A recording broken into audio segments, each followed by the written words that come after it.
बंदी छोड़ सतगुरु रामपाल जी परमेश्वर जी की जय हो। परमपिता परमात्मा सारी सृष्टि के रचनहार कुल मालिक असंख्य ब्रह्मांडों के स्वामी जगत गुरु तीनों लोकों में प्रवेश करके सबका भरण पोषण करने वाले राजाधिराज आत्माधार नाथों के नाथ देवों के देव महादेव सर्वेश्वर महेश्वर मृत्युंजय अजरो अमर आदि अनादि सनातनी प्रभु जगत पिता जगदीश्वर श्री श्री 1008 की उपाधि के वास्तविक अधिकारी अकाल मूरत शब्द स्वरूपी राम वासुदेव सर्वगतम ब्रह्म परम पूज्य प्रथम पूज्य परम संत परम पुरुष परम धनी परम दयालु सत्य कबीर हक्का कबीर अल्लाहु कबीर अल्लाहु अकबर बाखबर अल्लाह ताला जगत के तारणहार जगत के मुक्तिदाता जगत के जगन्नाथ हारे के सहारे हिंदुओं के राम मुसलमानों के अल्लाह सिखों के वाहिगुरु ईसाइयों के मसीह दया के सागर दयानिधि करुणा के सागर करुणानिधि स्वयंभू परिभू संकट मोचन कष्ट हरण मंगल करण दुख भंजन अविगत कबीर निर्विकार निर्विषम परमात्मा अलय अलेख सतगुरु आदि अनादि सतगुरु असली मर्यादा पुरुषोत्तम असली राम असली कृष्ण असली घनश्याम असली मुरारी राजाओं के राजा महाराजाओं के महाराजा शहंशाहों के शहंशाह सम्राटों के सम्राट भगवानों के भगवान अल्लाहों के अल्लाह प्रभुओं के प्रभु मसीहाओं के मसीह सच्चे वाहिगुरु बाबाओं के बाबा पीरों के पीर सेठों के सेठ जगत सेठ सावड़सा सेठ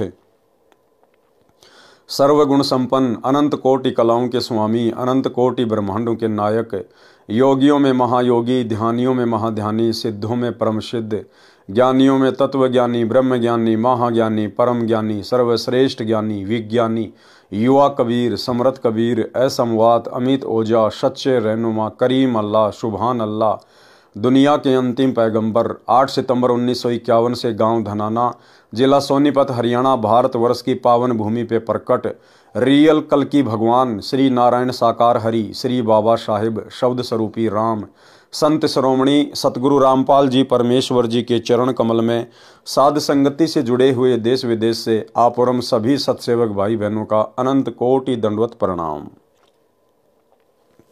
सत्साई भाई और बहनों, दया पूज्य गुरुदेव भगवान की सतगुरु रामपाल जी परमेश्वर जी की जिनके शुभ आशीर्वाद से विशेष आशीर्वाद से आप और हम सभी सत्सेवक भाई बहन साथ संगति से जुड़कर पूज्य गुरुदेव भगवान के तत्व ज्ञान को आधार बनाकर अपनी आत्मा के कल्याणार्थ हेतु दृढ़ता के साथ मोक्ष प्राप्ति के लिए भक्ति मार्ग पर निरंतर आगे की ओर बढ़ रहे हैं। भाई और बहनों, इस कलयुग की बिचली पीढ़ी में पूज्य गुरुदेव जी के आशीर्वाद से साध संगतियों के माध्यम से ही भगत आत्माओं में इतनी दृढ़ता और इतना विश्वास अपने गुरुदेव भगवान के प्रति पैदा होता है। और ये साध संगति सतगुरु रामपाल जी परमेश्वर जी के यथार्थ 13वें कबीर पंथ का ट्रेनिंग सेंटर है। साध संगति से जुड़कर ही आत्मा पाक साफ हो सकती है, अपने गुरु को परमात्मा के रूप में जान सकती है, पहचान सकती है। और जब तक हम गुरु को हृदय से परमात्मा के रूप में स्वीकार नहीं करेंगे, गुरु को परमात्मा के रूप में स्वीकार करने का मतलब है गुरु के अलावा अन्य किसी का प्रकट दिवस नहीं मनाना, गुरु के अलावा अन्य किसी को दंडवत नहीं करना, गुरु के अलावा अन्य किसी का जयकारा नहीं लगाना। तो ये विधि केवल वर्तमान में साध संगतियों में ही है। और जब तक हम इस प्रकार से पतिव्रता पद पर रहकर भक्ति नहीं करेंगे, तब तक हम पूज्य गुरुदेव जी के चरणों में उनके हृदय में जगह नहीं बना पाएंगे। तो गुरुदेव भगवान की बहुत बड़ी मेहर है आप और हम सभी सत्सेवक आत्माओं के ऊपर। और जिन जिन आत्माओं को मोक्ष प्राप्ति करनी होगी या परमात्मा ने करवानी होगी, उन सभी आत्माओं को परमात्मा अंततः साध संगति से जोड़ देंगे। तो भाई और बहनों, पूज्य गुरुदेव जी के कर कमल से लिखित पवित्र पुस्तक मुक्ति बोध के ऊपर वीडियो बनाने की श्रृंखला जारी है। इसी श्रृंखला में आज हमारा ये 19वें नंबर का वीडियो है। प्रत्येक वीडियो में गुरुदेव भगवान के आशीर्वाद से आप और हमें भक्ति मार्ग से संबंधित बहुत सारी नई नई बातें पता चलती हैं। उन बातों को सुनकर हमारा विश्वास भक्ति पर दृढ़ हो रहा है।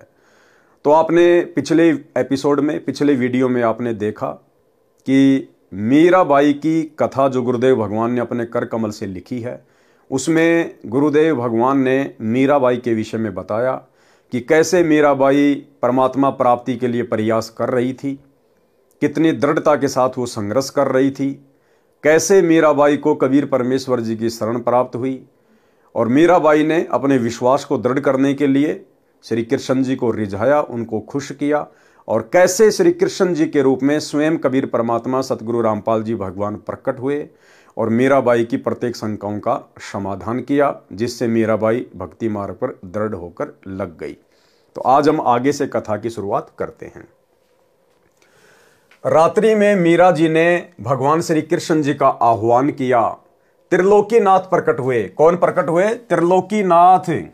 असली त्रिलोकीनाथ कबीर परमात्मा सतगुरु रामपाल जी भगवान है। 3 लोक। भाई और बहनों, जब 21 ब्रह्मांड के 3 लोकों की बात आती है तो गुरुदेव ने बताया कि 21 ब्रह्मांड के 3 लोक हैं, पाताल लोक, पृथ्वी लोक और ये स्वर्ग लोक। और जब बात आती है सृष्टि के 3 लोकों की तो उस समय काल का 21 ब्रह्मांड एक लोक बन जाता है, अक्षर पुरुष के 7 शंख ब्रह्मांड दूसरा लोक बन जाता है, और ऊपर के 4 अविनाशी लोक, सतलोक, अलखलोक, अगमलोक और अनामी लोक, ये 4 लोक मिलकर तीसरा लोक बन जाता है। इस प्रकार सृष्टि की यह त्रिलोकी है। तो पूरी सृष्टि के जो त्रिलोकीनाथ हैं वे हैं कबीर भगवान सतगुरु रामपाल जी परमेश्वर। तो कौन प्रकट हुए? यहां गुरुदेव ने श्री कृष्ण जी का नाम नहीं लिखा, संकेत कर दिया त्रिलोकीनाथ प्रकट हुए। त्रिलोकीनाथ कबीर परमात्मा सतगुरु रामपाल जी भगवान मीरा को अपनी शरण में लेने के लिए, भक्ति पर लगाने के लिए श्री कृष्ण जी का रूप बनाकर प्रकट हुए।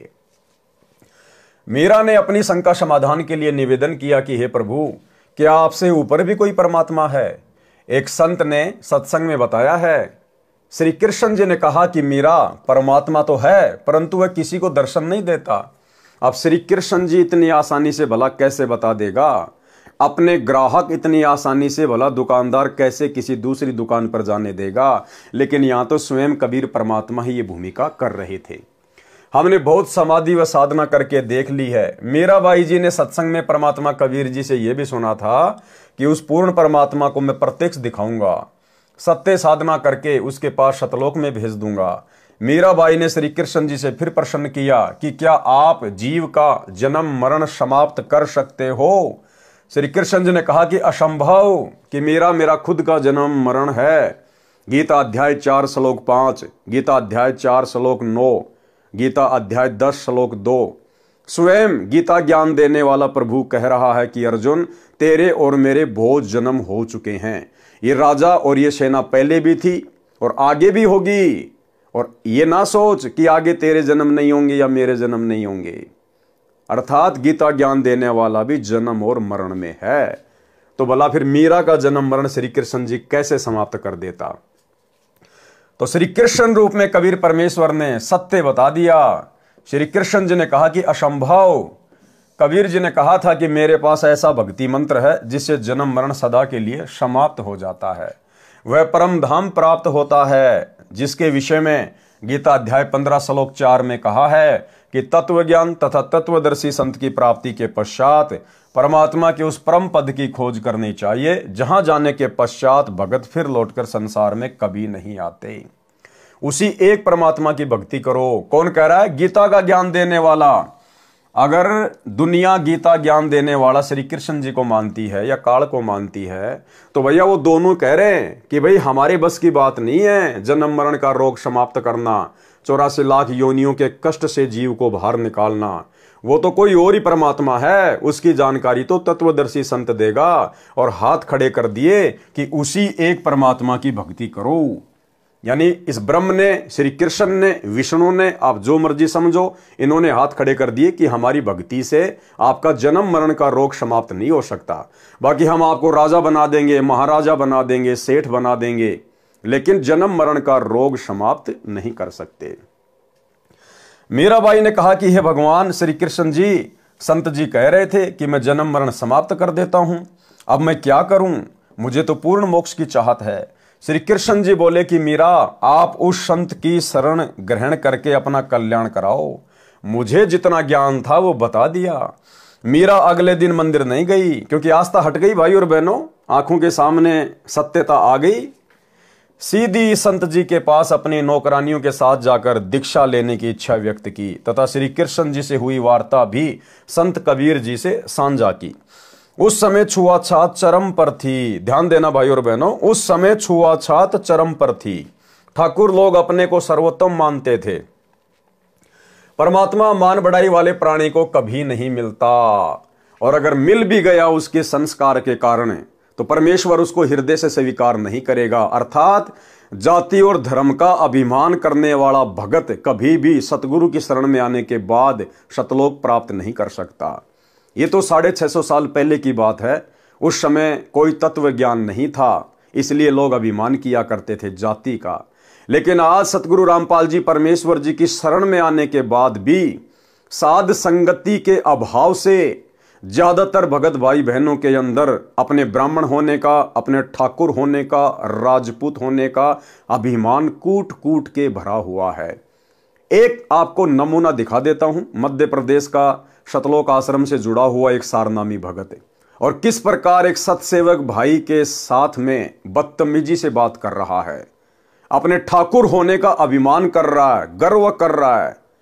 3 मिनट की कॉल रिकॉर्डिंग में कोई 10 बार कह दिया कि मैं तो ठाकुर हूं, ठाकुर भगवान ने ठाकुर बनायो ठाकुर, और ठाकुर तो ठाकुर ही रहेगो, तेरे कहने से कोई चमार थोड़ी बन जावेगो, भगवान ने मोको ठाकुर बनायो ठाकुर। अब उस मूर्ख को यह नहीं पता कि किस भगवान ने तेरे को ठाकुर बनाया है। अरे इस काल भगवान ने ठाकुर बनाया है, चमार बनाया है, ब्राह्मण बनाया है, राजपूत बनाया है। इस कबीर परमात्मा ने किसी को ठाकुर नहीं बनाया। इस पूरी सृष्टि का ठाकुर वो खुद है, और उसकी बराबरी कोई नकली ठाकर नहीं कर सकता। तो भाई और बहनों, साध संगति से ना जुड़ने के कारण जीव अपने अहंकार को समाप्त नहीं कर पाता है, अपनी असलियत से वाकिफ नहीं हो पाता है। तो एक छोटा सा सैंपल सतलोक आश्रम मैनेजमेंट हरियाणा से जुड़े हुए सारनामी भगत का। सोचिए, जब सारनामी भगत भाई बहनों का ये हाल है तो बाकी लोगों की हालत क्या होगी, सुनिए। हेलो। हाँ भगत जी, सच है। क्या विचार है भैया प्रेमदास, तेरा विचार क्या है? कुछ भी नहीं है भगत जी, क्या विचार है? ऐसे क्यों कमेंट करके लिख रहा? मैं तो दीवान सिंह ठाकुर हूँ ही, तेरे कहने से ठाकुर थोड़ी कहूंगा मैं। भगवान ने मुझे ठाकुर बनाया तो ठाकुर ही रहूंगा। तो वही तो बात है भगत जी यार। ठाकुर ही हूँ मैं, क्या जमार थोड़ी हूँ।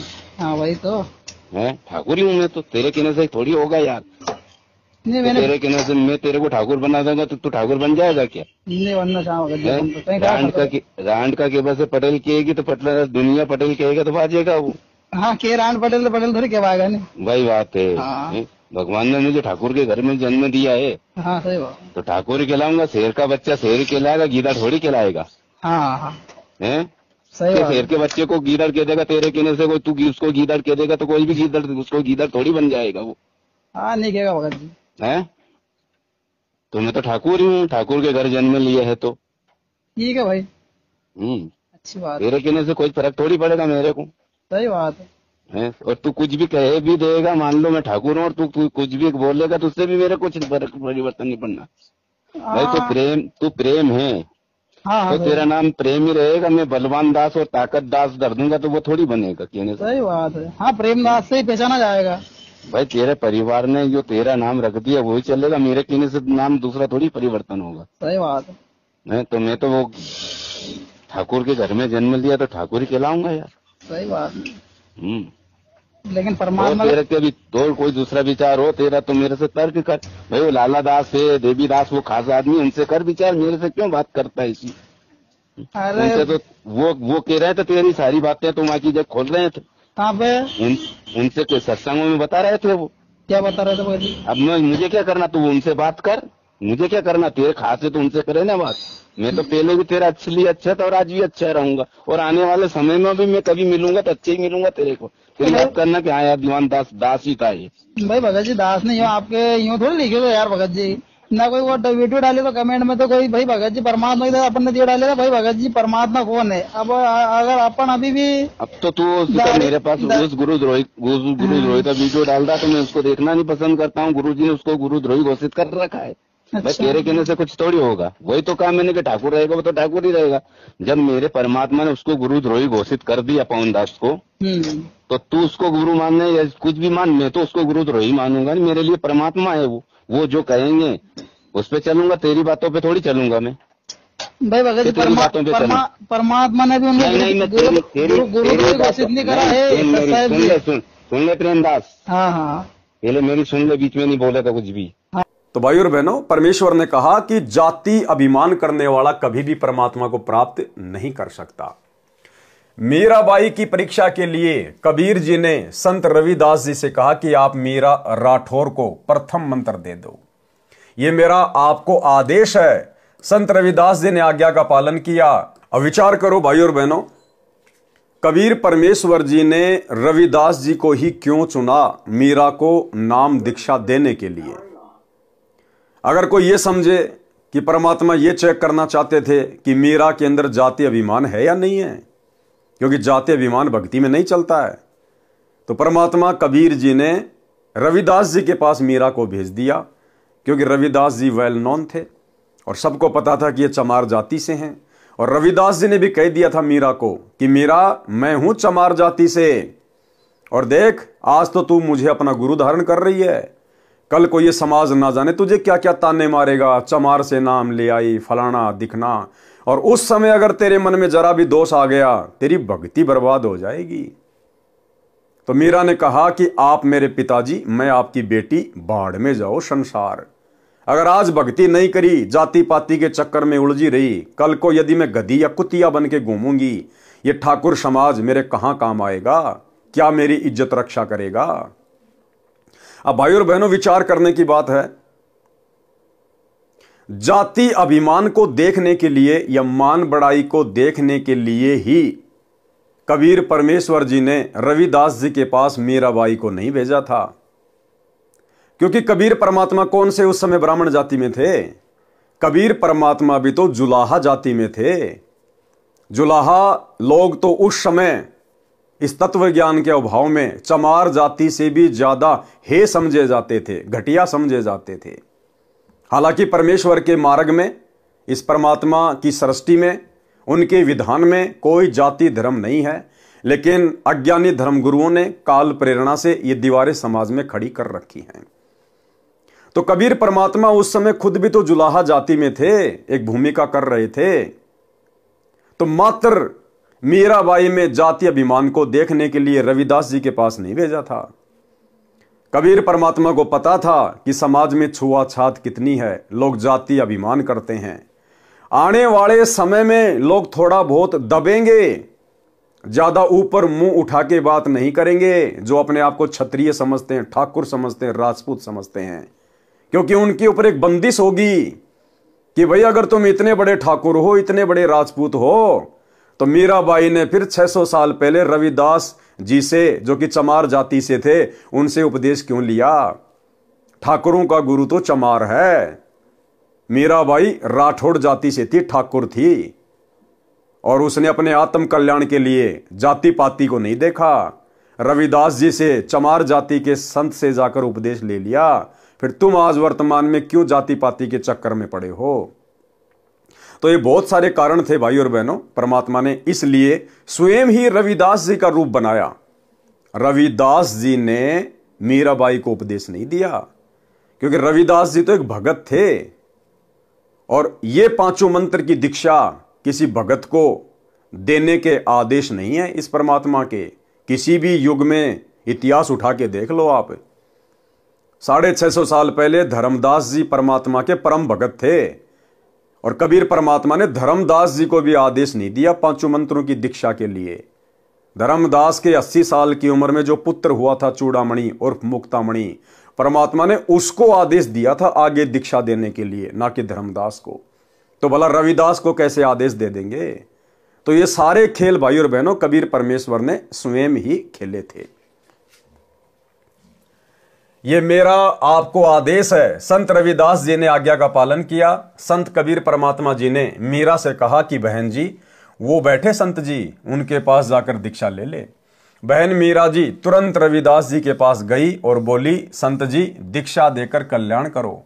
संत रविदास जी ने बताया कि बहन जी, मैं चमार जाति से हूं, आप ठाकुरों की बेटी हो, आपके समाज के लोग आपको बुरा भला कहेंगे, जाति से बाहर कर देंगे, आप विचार कर लें। मीराबाई अधिकारी आत्मा थी, परमात्मा के लिए मर मिटने के लिए सदा तत्पर रहती थी। बोली, संत जी आप मेरे पिता, मैं आपकी बेटी, मुझे दीक्षा दो। भाड़ में पड़ो समाज, भाड़ में पड़ो समाज। भाई और बहनों, गुरुदेव ने बताया कि भगत का और जगत का, यानी भगत समाज का और जगत समाज का हमेशा से 36 का आंकड़ा रहा है। उनके विचार कभी भी भक्ति मार्ग पर मेल नहीं खा सकते, कभी भी दिन और रात कभी एक नहीं हो सकते। इसलिए हमने इस भक्ति मार्ग पर यह ज्ञान समझने के बाद समाज की परवाह नहीं करनी चाहिए, लोक लाज में नहीं आना चाहिए। हमने अपने आत्म कल्याण की चिंता होनी चाहिए। बोली संत जी, आप मेरे पिता, मैं आपकी बेटी, मुझे दीक्षा दो, भाड़ में पड़ो समाज। कल को कुतिया बनूंगी तब ये ठाकुर समाज मेरा क्या बचाव करेगा। सत्संग में बड़े गुरुजी अर्थात कबीर जी ने बताया है कि कबीर कुल करनी के कारण, यानी समाज के कारण, परिवार के कारण, आन उपासना करने वाले रिश्तेदारों के कारण हंसा गया बिगोए, यानी उनकी लोक लाज में आकर, दबाव में आकर ये जीव, हंसा मानी जीव, जीव गया बिगोए, यानी इसने अपना जीवन नष्ट कर लिया। तब कुल क्या कर लेगा, ये समाज तेरा उस समय क्या करेगा जब 4 पांव का होए। 4 पांव का मतलब जानवर बन जाना, गधा, सुअर, कुत्ता, बैल बनना। उस समय तुझे उन दुखों से ये समाज कैसे बाहर निकालेगा। शब्दार्थ, कबीर परमेश्वर जी सतर्क कर रहे हैं कि हे भगत, स्त्री, पुरुष जो कुल परिवार व संसार की शर्म के कारण भक्ति नहीं करते, कहते हैं कि घर परिवार वाले व संसार के व्यक्ति मजाक करेंगे कि नाम दीक्षा लेकर दंडवत प्रणाम करते हो, अन्य देवी देवताओं की पूजा नहीं करते हो, श्राद्ध पिंडदान नहीं करते हो, तुम्हें शर्म आनी चाहिए। उन्होंने अपना मानव जीवन नष्ट कर लिया। भक्ति न करने से जब 4 पैर के पशु यानी गधे, कुत्ते, सुअर, बैल आदि बनोगे, तब ये कुल व संसार के व्यक्ति क्या बचाव करेंगे। भक्ति ने बचाव करना था, वो की नहीं, इसलिए भक्ति करो। संत रविदास जी उठकर संत कबीर जी के पास गए और सब बात बताई। परमात्मा बोले कि देर ना कर, ले आत्मा को अपने पाड़े में। उसी समय संत रविदास जी ने बहन मीरा को प्रथम मंत्र केवल 5 नाम दिए। ये 5 नाम शरीर में बने कमलों को खोलने वाले हैं, राधा स्वामी पंथ वाले नहीं हैं, तथा ना दामा खेड़ा वाले गद्दी से दिए जाने वाले हैं। उनसे भिन्न मोक्ष में सहयोगी मंत्र हैं। मीराबाई को बताया कि यह इनकी पूजा नहीं है, इनकी साधना है। इनके लोक में रहने के लिए, खाने पीने के लिए जो भक्ति धन चाहिए वह इन मंत्रों से ही मिलता है। गुरुदेव ने अन्य उदाहरण दिया कि साधना और पूजा में क्या अंतर होता है। जैसे हमें जल की आवश्यकता है, हम कहाँ गए, हैंडपंप के पास में गए, हमने हैंडपंप की साधना की। साधना यानी मजदूरी। हमने हैंडपंप को चलाया, ऊपर नीचे किया। हम हैंडपंप को ऊपर नीचे चलाकर उसकी पूजा नहीं कर रहे, हम केवल मजदूरी कर रहे हैं, साधना कर रहे हैं। क्यों? उस पूज्य वस्तु के लिए, जल के लिए। हमारा जो पूज्य है वो हैंडपंप नहीं है, जल है। लेकिन वो जल हमें वो मिलेगा कब? जब हम हैंडपंप की साधना करेंगे, मजदूरी करेंगे, उसको चलाएंगे, तब वो पूज्य वस्तु हमें प्राप्त होगी। तो ठीक इसी प्रकार ये जो देवी देवताओं के जो मंत्र हैं, ये इनकी पूजा नहीं करते हम। पूजा तो हमने केवल अपने गुरुदेव भगवान के, अपने इष्ट कबीर परमात्मा की करनी है। ये 5 मंत्र इन देवी देवताओं की जिनकी हम साधना करते हैं, ये मोक्ष में सहयोगी हैं। मोक्ष तो परमात्मा की भक्ति से, इनके सत मंत्र से होगा, इनके सतनाम से होगा। लेकिन इस भक्ति को सुचारू रूप से करने के लिए हमें यहां जो आवश्यक वस्तुओं की जरूरत है, अन्न धन की जो जरूरत है, वो हमें परमात्मा इन देवी देवताओं के माध्यम से उपलब्ध करवाएंगे। जैसे हम लोग किसी टहनी की पूजा नहीं करते, हम लोग जो है फल प्राप्त करने के लिए हम पेड़ की जड़ में पानी डालते हैं, हम टहनियों में पानी नहीं डालते। लेकिन फल तो टहनियों के लगेंगे, इसलिए हमने जड़ में पानी डालना पड़ेगा। ठीक इसी प्रकार हमने पूजा तो अपने पूज्य गुरुदेव भगवान की करनी पड़ेगी। लेकिन यहां की जो व्यवस्था है वो गुरुदेव ने इन देवी देवताओं के हाथों में संभाला रखी है। तो हमें यहां की जो सुविधाएं, जो लाभ प्राप्त होंगे, वो इन देवी देवताओं की साधना करने से ही होंगे। जब हमें लाभ प्राप्त होंगे तो भक्ति मार्ग में कोई दिक्कत नहीं आएगी, हम निश्चिंत होकर अपनी भक्ति करेंगे। इसलिए इनकी ये साधना हमें दी जाती है। मीराबाई को बताया कि ये इनकी पूजा नहीं है, इनकी साधना है। इनके लोक में रहने के लिए, खाने पीने के लिए जो भक्ति धन चाहिए वह इन मंत्रों से ही मिलता है। यहां का ऋण उतर जाता है, फिर मोक्ष के अधिकारी होते हैं। परमात्मा कबीर जी तथा संत रविदास जी वहां 1 महीना रुके। मीराबाई पहले तो दिन में घर से बाहर जाती थी, फिर रात्रि में सत्संग में जाने लगी, क्योंकि सत्संग दिन में कम तथा रात्रि में अधिक होता था। क्योंकि दिन में समय निकाल लेता, कोई रात्रि में। मीरा के देवर राणा जी मीरा को रात्रि में घर से बाहर जाता देखकर जल भुन गए, परंतु मीरा को रोकना तूफान को रोकने का समान था। क्या कह रहे हैं गुरुदेव? मीराबाई को रोकना तूफान को रोकने के समान था। यानी आज की माता बहनों को भी भक्ति मार्ग पर इतनी दृढ़ता अपने अंदर पैदा करनी पड़ेगी अपने आत्म कल्याण के लिए। जो भक्ति करते करते भी अपने सास ससुर को, अपने पति का भय मानती हैं, उन माता बहनों को अपने गुरुदेव भगवान के ऊपर विश्वास करके इतनी दृढ़ता लानी पड़ेगी। परमात्मा ने बताया इस भक्ति के लिए तो ध्रुव पिटा, प्रहलाद पिटा, मीराबाई ने मार खाई, और 650 साल पहले हमारे गुरुदेव कबीर भगवान ने तरह तरह की यातनाएं सही, दुनिया की गालियां खाई, मार पिटाई खाई। फिर भला हमें अपने आत्म कल्याण के लिए 2-4 गालियां, 2-4 थप्पड़ मुक्के खाने में किस बात की परहेज? एक छोटा सा सत्संग गुरुदेव भगवान का, ये सत्संग हमें यही शिक्षा देगा। यदि हम दृढ़ता के साथ गुरुदेव भगवान के चरणों को पकड़ के बैठे रहे, यदि हम भक्ति को त्यागने का मन में विचार भी नहीं करेंगे, तो ये परमात्मा हमारी रक्षा करेगा, परमात्मा हमें संघर्ष में सफलता दिलवाएगा। तो एक छोटा सा सत्संग जो आप और हमें प्रेरणा देगा कि किस प्रकार से हमने भक्ति मार्ग पर सफलता के लिए दृढ़ता के साथ में संघर्ष करना चाहिए। सुनिए। ऐसे और भी बहुत से भक्त बताते हैं, ऐसे ऐसे वो आदि चलन लग गया। जब 100 का नोट पाया, एक माई कह रही थी जी मैं पति तो नाम नहीं ले रहा, बाधा भी करता था। समागम आ गया, करौथे आश्रम में जब हम सत्संग करते थे, तो मैंने अपने पति से कहा कि मैं सत्संग में जाऊंगी, मैंने 100 रुपये दे दे। ये 10 वर्ष पहले, 8-9 वर्ष पहले की बात है।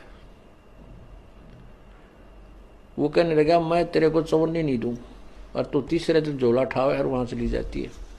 वो कहने लगी मैं कोई गलत जगह जाती हूँ। 60-65 साल की उम्र की बुढ़िया थी, और तेरे बेटे जान लग रहे वहां पर। बेटे तो अपनी कमाई करे, वो ले जाते हैं किराया। मैं किराया मान ले उनसे मांग भी लूं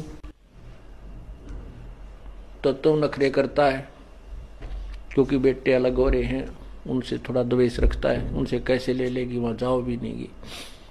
तो उसने कहा कि मुझे 100 रुपये दे दे। मैं बोला कति नहीं जान दूं, और जाके दिखाइए आज तू। तो नहीं, मैं पैसा किराया दूं नहीं, तू जागी कैसे? वो कहने लगा मेरे द्वारा पैसा को ना। फिर आखिर में ये बहाना मिला उसने कि मेरे द्वारा 100 रुपये को नहीं।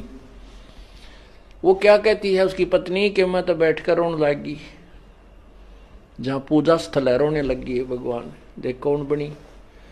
हम एक दूसरे के ऐसे बांध रखे हैं कि हम इनसे अब अपने भगवान के दरबार में भी नहीं जा सकते। आखिर में कहने की मैंने ये सोच लिया कि मैं अभी चाहती हूँ किसी पड़ोसन पर मांग मूंग कर मैं जाऊंगी। इतना दृढ़ निश्चय मैंने कर ही लिया था, लड़ाई होगी, बोलेगी, मार पीट लेगा और 2 मुक्के खा लेगी भगवान के नाम पे। ध्रुव पिटा, प्रहलाद पिटे, मीराबाई पिटी। ऐसे ही निर्णय होता है, ऐसे ही परमात्मा निकटाता है। इतने में बूढ़ा साइकिल लेकर जा था, गांव से निकला, सड़क थी अच्छी, जो दिल्ली के, ये पंजाब खोड़ की बात है, और वहां वो गया होगा सड़क के ऊपर आधा किलोमीटर। एक 100 का नोट ऐसे हवा में उड़ा, अगले साइकिल के अगले पहियों की ताड़ियां में आके चिपक गया, और उसने रोका तुरंत साइकिल।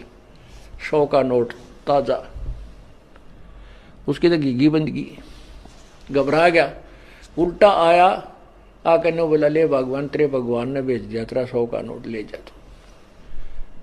और उसका जो है ना पसीने आ रहे, उसके बाद उसने मुझे मना नहीं किया। तो यहां परमात्मा कहते हैं पति भरता पग जमी पर जो जो धर है पाव, समर्थ झाड़ू देत है ना काटा लग जावे। पति भरता भूखी रहे यानी पति भर्ता को, यानी सच्ची उस अनन्य मन से पूजा कर रही भक्त आत्मा को कोई अभाव होता है, किसी चीज की आवश्यकता होती है और वो वास्तव में उसकी आवश्यकता है, तो कहते हैं पतिव्रता भूखी रहे वहां समर्थ घर सोच, ऐसे पति की स्त्री के, ऐसे पति की स्त्री के काल कर्म हो मोक्ष मोच।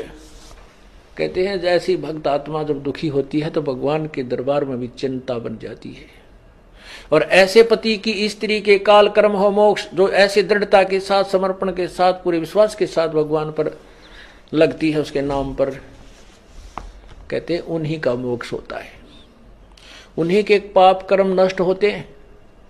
कहते हैं नुक्ते ऊपर रित जगा रे कोट कर्म जल जा तुम्हारे, ये नुक्ते होते हैं जो हम लोग लाज और किसी परमात्मा के नाम पर ना किसी पति से, ना पत्नी से, ना पुत्र से कोई दबाव नहीं मानते अपने आत्म कल्याण के लिए, तो परमात्मा प्रसन्न होता है। परमात्मा कहते हैं मात पिता सुत स्त्री, मात पिता सुत स्त्री, आलस बंधु कान, संत मिलन को जब चले ये अटकावे आण। मात पिता, बालक है, बेटा है, बेटी है, माँ बाप नहीं जानते सत्संग में, जो 15-16 साल के 20 साल तक हैं वो माता पिता के अधीन होते हैं, और जो बुजुर्ग हैं वो जब बच्चे बड़े हो जाते हैं तो बच्चे बेटा बेटियां के अधीन हो जाते हैं, बेटे का अधीन हो जाते हैं, या फिर आलस, या फिर लोक लाज।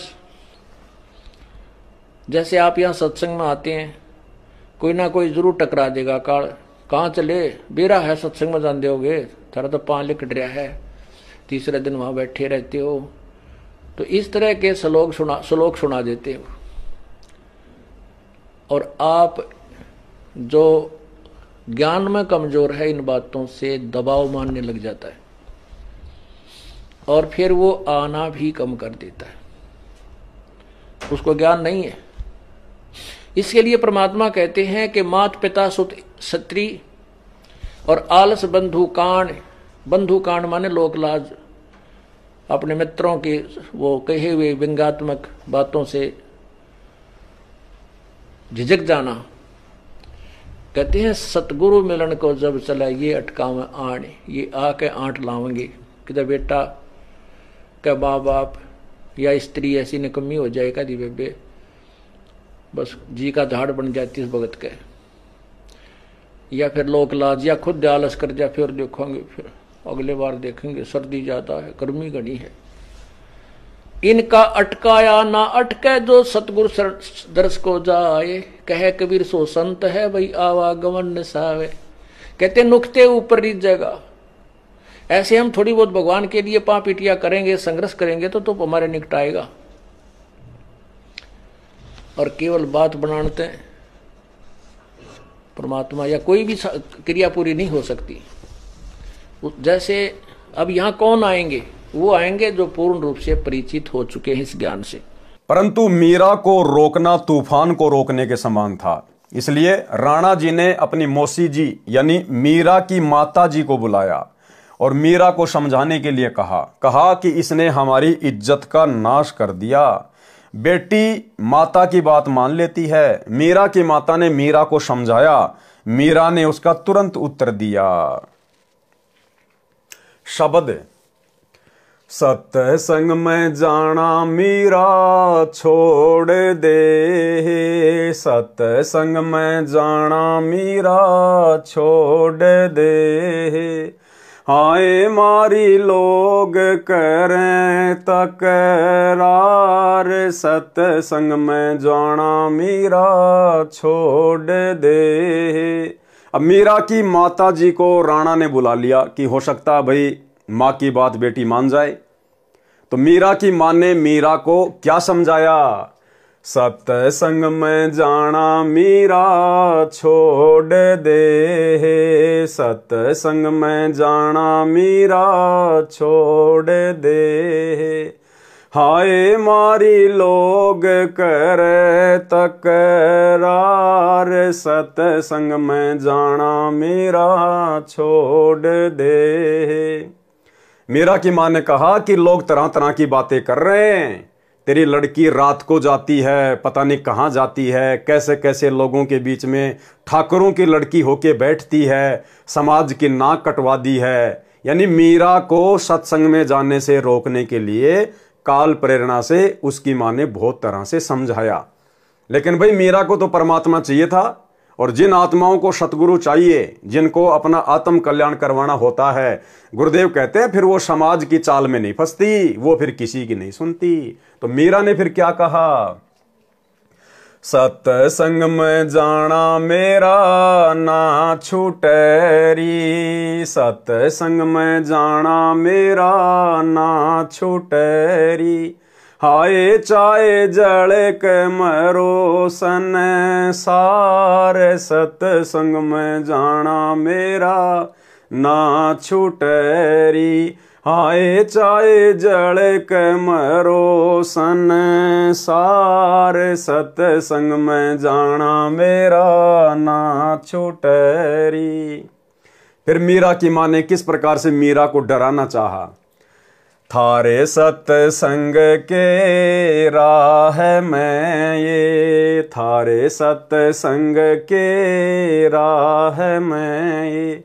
आए वापे रहते हैं काले नाग, कोए कोए नाग तन डस ले वैरी। आए वापे रहते हैं काले नाग, कोए कोए नाग तन डस ले वैरी।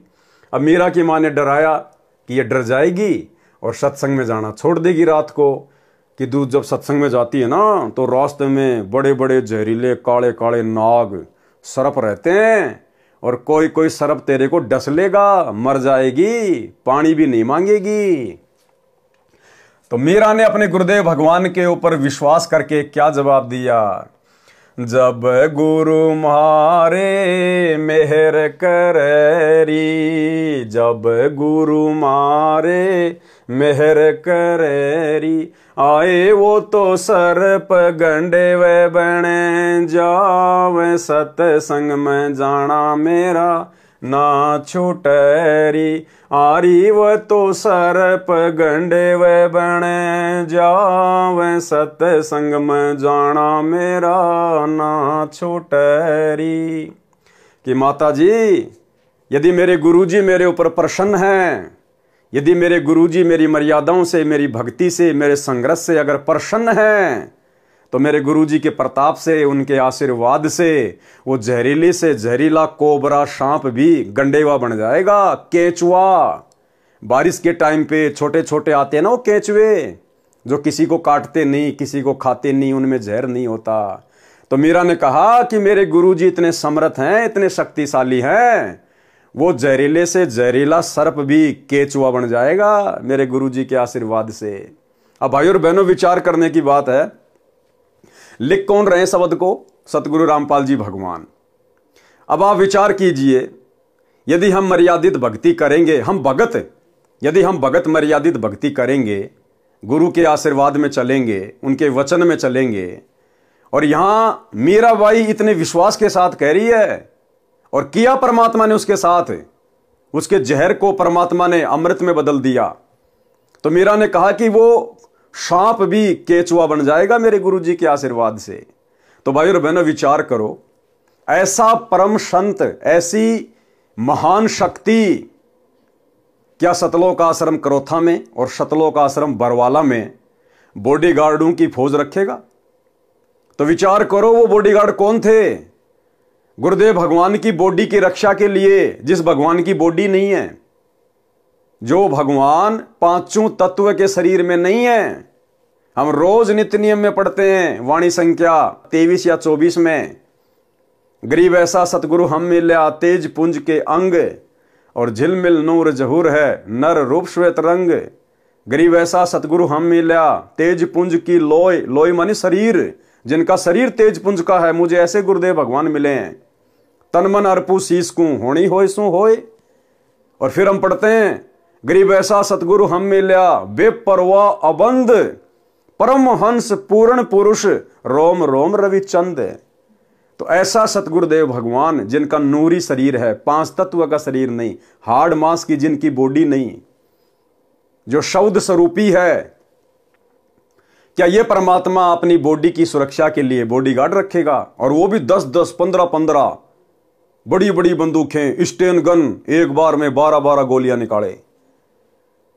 तो गुरु को मानुष मानने के कारण, अपने जैसा हार्डमास का पुतला मानने के कारण, और जो लोग गुरु जी के साथ में रहा करते थे, जिनको हम परम भगत मानते हैं, बहुत बड़े बड़े सेवादार मानते हैं, उन लोगों ने गुरु को अपने जैसा हार्डमास का पुतला मानने के कारण उन लोगों ने गुरु जी की सुरक्षा के लिए, कि कहीं गुरु जी को कोई टपका ना दे, कहीं गुरु जी को कोई मार ना दे, उन लोगों ने अपनी छोटी और घटिया सोच आधार से गुरु को मानुष मानकर उन बंदूकों का इंतजाम किया था।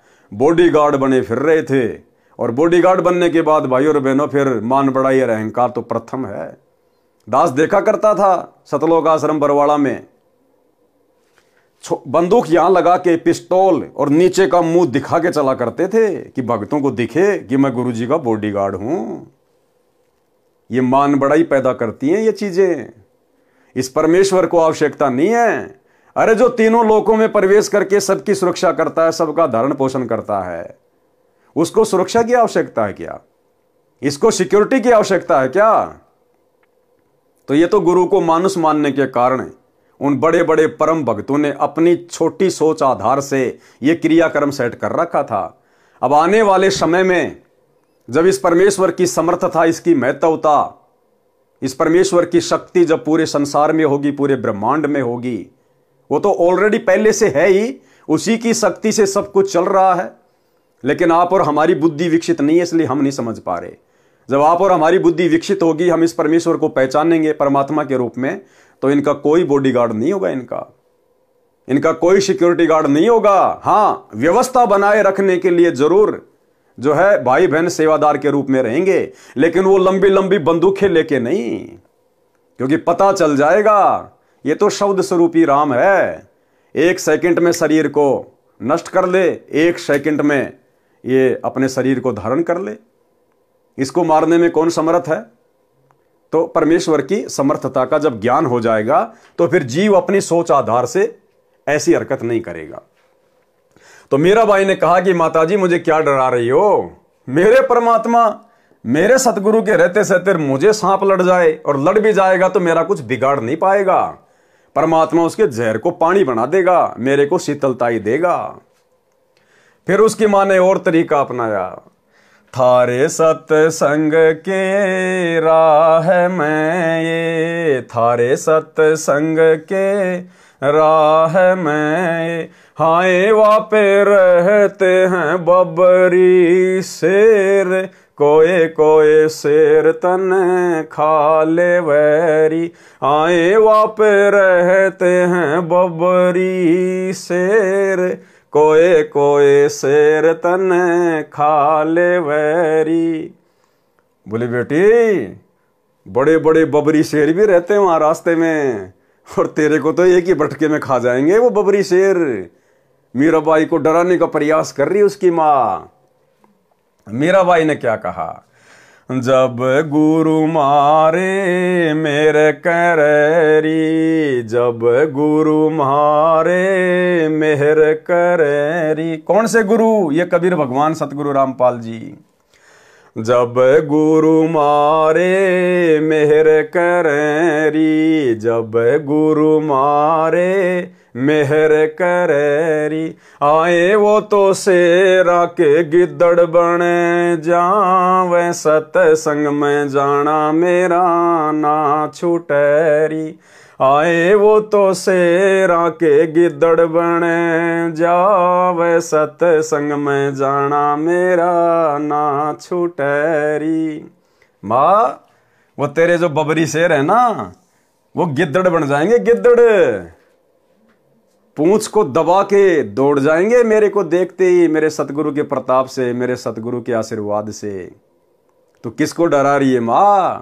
मीरा सत्संग में जाना नहीं छोड़ेगी, अर्थात भक्ति करना नहीं छोड़ेगी। अब जैसे आज सत्संग घर घर में हो गए, उस समय तो कोई मोबाइल नहीं था, कोई ऐसा वैज्ञानिक जो है उपकरण नहीं था, इसलिए मीरा की मजबूरी थी सत्संग में जाना।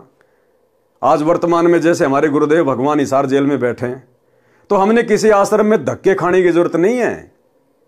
हमारे घर में सत्संग है, हमारे गुरुदेव के द्वारा किए गए सत्संग हमारे पास में उपलब्ध हैं, मोबाइल में, मेमोरी कार्ड में। हम अपने घर पर बैठकर शांति से सत्संग सुने। आज गुरुदेव की गैर हाजिरी में जितना समय हम आश्रमों में आने जाने में बर्बाद करेंगे, जितना समय हम बसों में आने जाने में बर्बाद करेंगे, जितना पैसा हम बर्बाद करेंगे, अरे उतने समय में तो 10 बार सत्संग सुन लेंगे घर पर बैठकर शांति से। हाँ, अगर गुरुदेव आश्रम में हैं, चाहे लाख बार जाओ, लेकिन उनकी गैर हाजिरी में हमें कहीं भी धक्के खाने की जरूरत नहीं है सत्संग के लिए। परमात्मा ने घर घर में सत्संग दे दिए। तो मीरा बाई ने कहा कि माँ, वो बबरी शेर भी गिद्दड़ बन जाएंगे मेरे गुरुदेव के आशीर्वाद से। मीरा का सत्संग में जाना बंद नहीं होगा। फिर और क्या बताया उसकी माँ ने? थारे सत्संग के बीच में है, थारे सत्संग के बीच में आए वापे रहते हैं साधु संत, कोई कोई संत तन ले रमय। हाय वापे रहते हैं साधु संत, कोई कोई संत तन ले रमय। अब मीरा की मां ने कहा कि मीरा देख, तू ठाकुरों की लड़की है, तू सुंदर है, और तू सत्संग में जाती है और वहां हर प्रकार के आदमी आते हैं, और तुझे कोई बैला फुसला के भगा के ले जाएगा तुझे, तू सत्संग में मत जा। तो मीराबाई ने क्या कहा? तेरे री मन में माता पाप है री, तेरे री मन में माता पाप है री, संत मेरे माँ बाप हैं री, संत मेरे माँ बाप हैं री। आरी वो तो कर देंगे बेड़ा पार, सत्संग में जाना मेरा ना छूटरी। हाय वो तो कर देंगे बेड़ा पार, सत्संग में जाना मेरा ना छूटरी। यहाँ भाई और बहनों, जो ये संत शब्द है ना, संत मेरे माँ बाप हैरी, ये यहाँ पर संत रविदास जी के लिए मीरा ने कहा है, भगतों के लिए नहीं। भगत हमारे माई बाप नहीं होते हैं। यहाँ पर संत रविदास जी यानी अपने गुरु जी के लिए मीरा ने शब्द यूज किए हैं। तो क्या कहा मीरा की मां ने कि थारे सत्संग के बीच में आए वहां पे रहते साधु संत, और कोई कोई संत तने ले रमे, कि तुझे भगा के ले जाएगा बैला फुसला के, और नाक कट जाएगी समाज में। तो भाई और बहनों, मीरा ने तो जवाब दे दिया, क्योंकि मीरा पाक साफ आत्मा थी, जिसके खुद के मन में दोष नहीं होता, सामने वाला भी उसको निर्दोष दिखाई देता है। लेकिन भाई और बहनों, वर्तमान में क्या हो रहा है? आज बिचली पीढ़ी का समय, पूर्ण परमात्मा स्वयं धरती पे सतगुरु रूप में प्रकट, भक्ति का पूरा कोर्स दे दिया गुरुदेव भगवान ने। और बड़ी विडंबना की बात है, शर्म की बात है, भगत समाज के लिए चुल्लू भर पानी में डूब मरने की बात है। स्वयं सतगुरु रामपाल जी भगवान भक्तों की बदनीयत के विषय में, शतलोक आश्रमों से जुड़े हुए कोऑर्डिनेटरों की घटिया हरकतों के विषय में अपने मुख से सार्वजनिक तौर पर सत्संग में कहने के लिए मजबूर हो रहे हैं। इतने घटिया कर्म इन शतलोक आश्रमों में कोऑर्डिनेटरों के द्वारा, सोचिए आम संगत का क्या हाल होगा। आम संगत को हैंडल करने वाले कोऑर्डिनेटरों का यह हाल है कि माता बहनों के साथ में अश्लील हरकतें करते हैं। और खुद सतगुरु रामपाल जी भगवान ही अंतर्यामी परमात्मा अपने सत्संग में सार्वजनिक तौर पर कह रहे हैं, हिसार जेल से आने वाली ऑडियो में, कि यहां तक शिकायतें आती हैं, ऐसे ऐसे घटिया हैं कोऑर्डिनेटर, कि बहन बेटियों के साथ भी अश्लील चैटिंग करते हैं। और गुरुदेव ने मजबूरन कहना पड़ा कि अच्छे इंसान तो जगत वाले भी ऐसा नहीं करते जैसा तुम भगत कर रहे हो। सबको लपेट लिया गुरुदेव ने, सबको, अपने परिवार को, कोऑर्डिनेटरों को, आम संगत को, कि अच्छे इंसान तो जगत वाले भी ऐसा नहीं करते जैसा तुम भगत कर रहे हो। यानी भक्तों को परमात्मा ने आम सांसारिक लोगों से भी नीचा गिरा हुआ बता दिया, इतना ज्ञान लेने के बाद भी। सुनिए छोटा सा सत्संग। और कहां वर्तमान के हमारे भगत भाई बहन कैसी कैसी घटिया हरकतों में लिप्त हैं, जो गुरुदेव को अपने मुख कमल से बोलने पर मजबूर होना पड़ रहा है। तो क्या कहा मीरा बाई ने, तेरे री मन में माता पाप है री, तेरे री मन में माता पाप है री, संत मेरे माँ बाप हैं री, संत मेरे माँ बाप हैं री, आए वो तो कर देंगे बेड़ा पार, सत्संग में जाना मेरा ना छूटरी, हाय वो तो कर देंगे बेड़ा पार, सत्संग में जाना मेरा ना छूटरी। फिर क्या कहा, अंतिम दाव क्या लगाया मीराबाई की माता जी ने, हाय वो तो जात चमार है, हाय वो तो जाति चमार है, इसमें हमारी हार है, इसमें हमारी हार है। कि मेरा तो ठाकुरों की लड़की और जिसको तूने गुरु बनाया रविदास जी को, वो चमार जाति से है, समाज में थू थू हो रही है। तो मीराबाई ने क्या कहा, तेरे री लेख माता चमार है री, तेरे री लेख माता चमार है री, मेरा सिर जन हार है री, मेरा सिर जन हार है री, आए वो तो मीरा के गुरु रविदास, सत्संग में जाना मेरा ना छूटरी, आए वो तो मीरा के गुरु रविदास, सत्संग में जाना मेरा ना छूटरी। तो मीरा ने इस प्रकार से भक्ति मार्ग पर ज्ञान को आधार बनाकर अपने गुरु पर विश्वास करके अपनी मां को भी, जो कि काल का जाल फैलाने आई थी, उसको परास्त किया। तो ये मीरा की कथा में शिक्षा देती है भाई और बहनों, आज आप और हमने भी भक्ति मार्ग पर इतने संघर्ष की आवश्यकता है। शब्दार्थ, मीराबाई की माता ने कहा कि हे मीरा, तू सत्संग में जाना बंद कर दे, संसार के व्यक्ति हमारे विषय में गलत बातें करते हैं। मीरा ने कहा कि हे माता, मैं सत्संग में जाना बंद नहीं करूंगी, संसार भले ही ईर्ष्या की आग में जलकर मर जाए।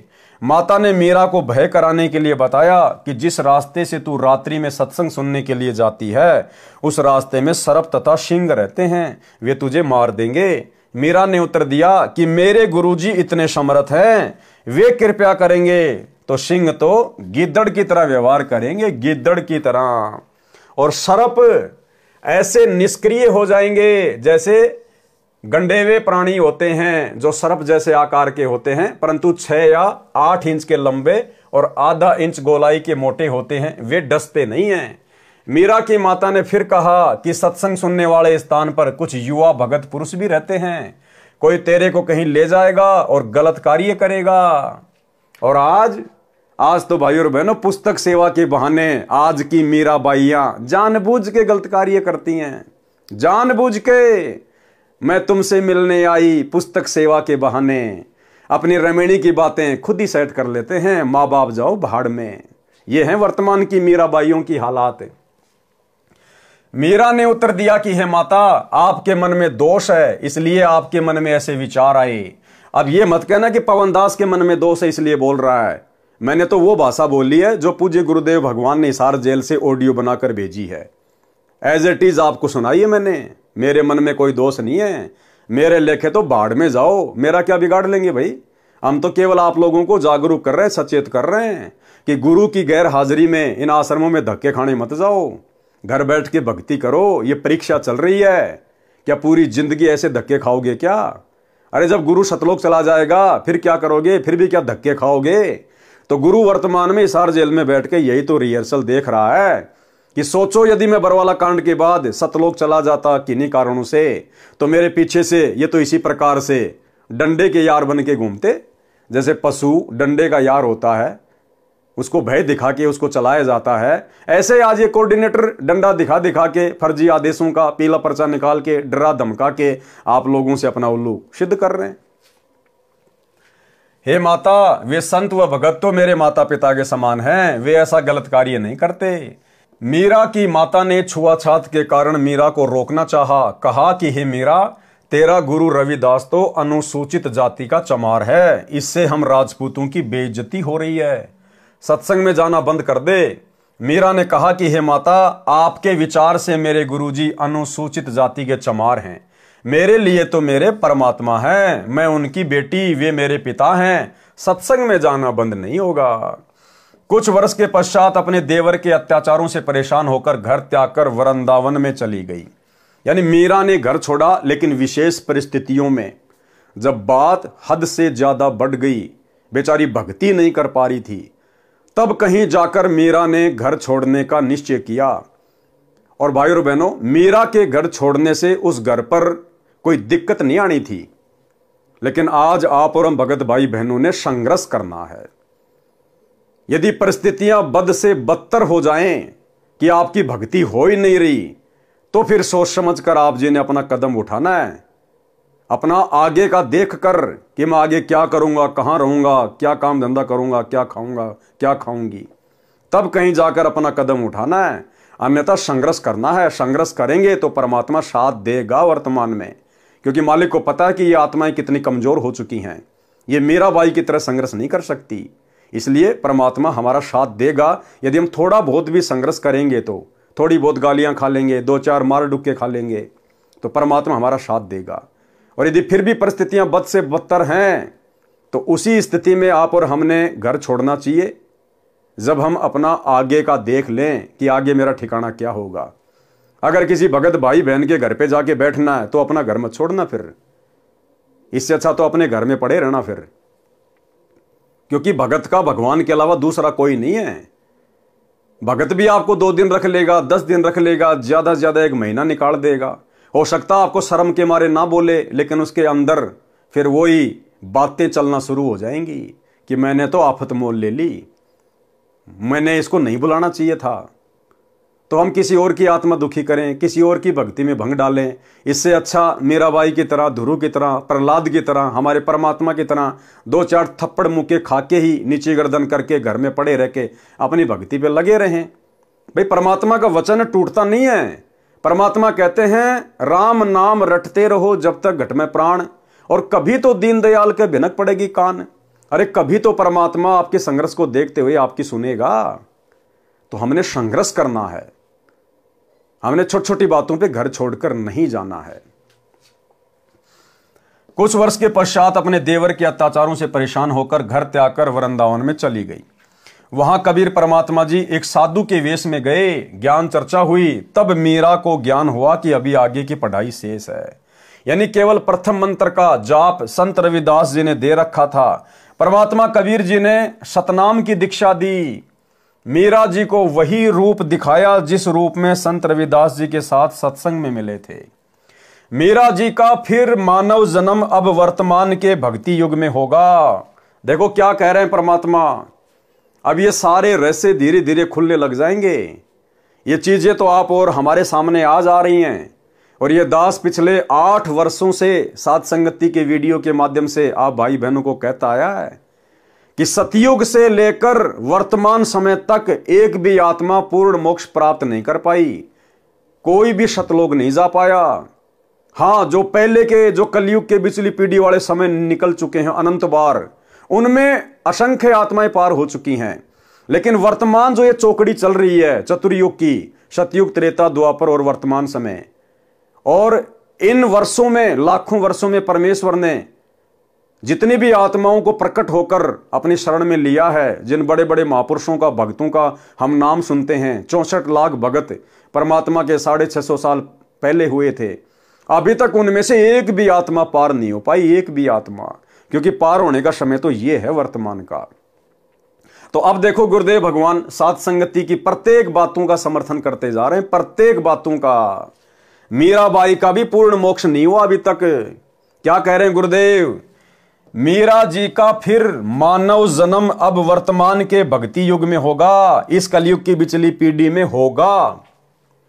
भाई और बहनों, कुछ दिन पहले सात संगति में एक बहन आई थी हरियाणा से, जो अपने आप को मीराबाई कहा करती थी।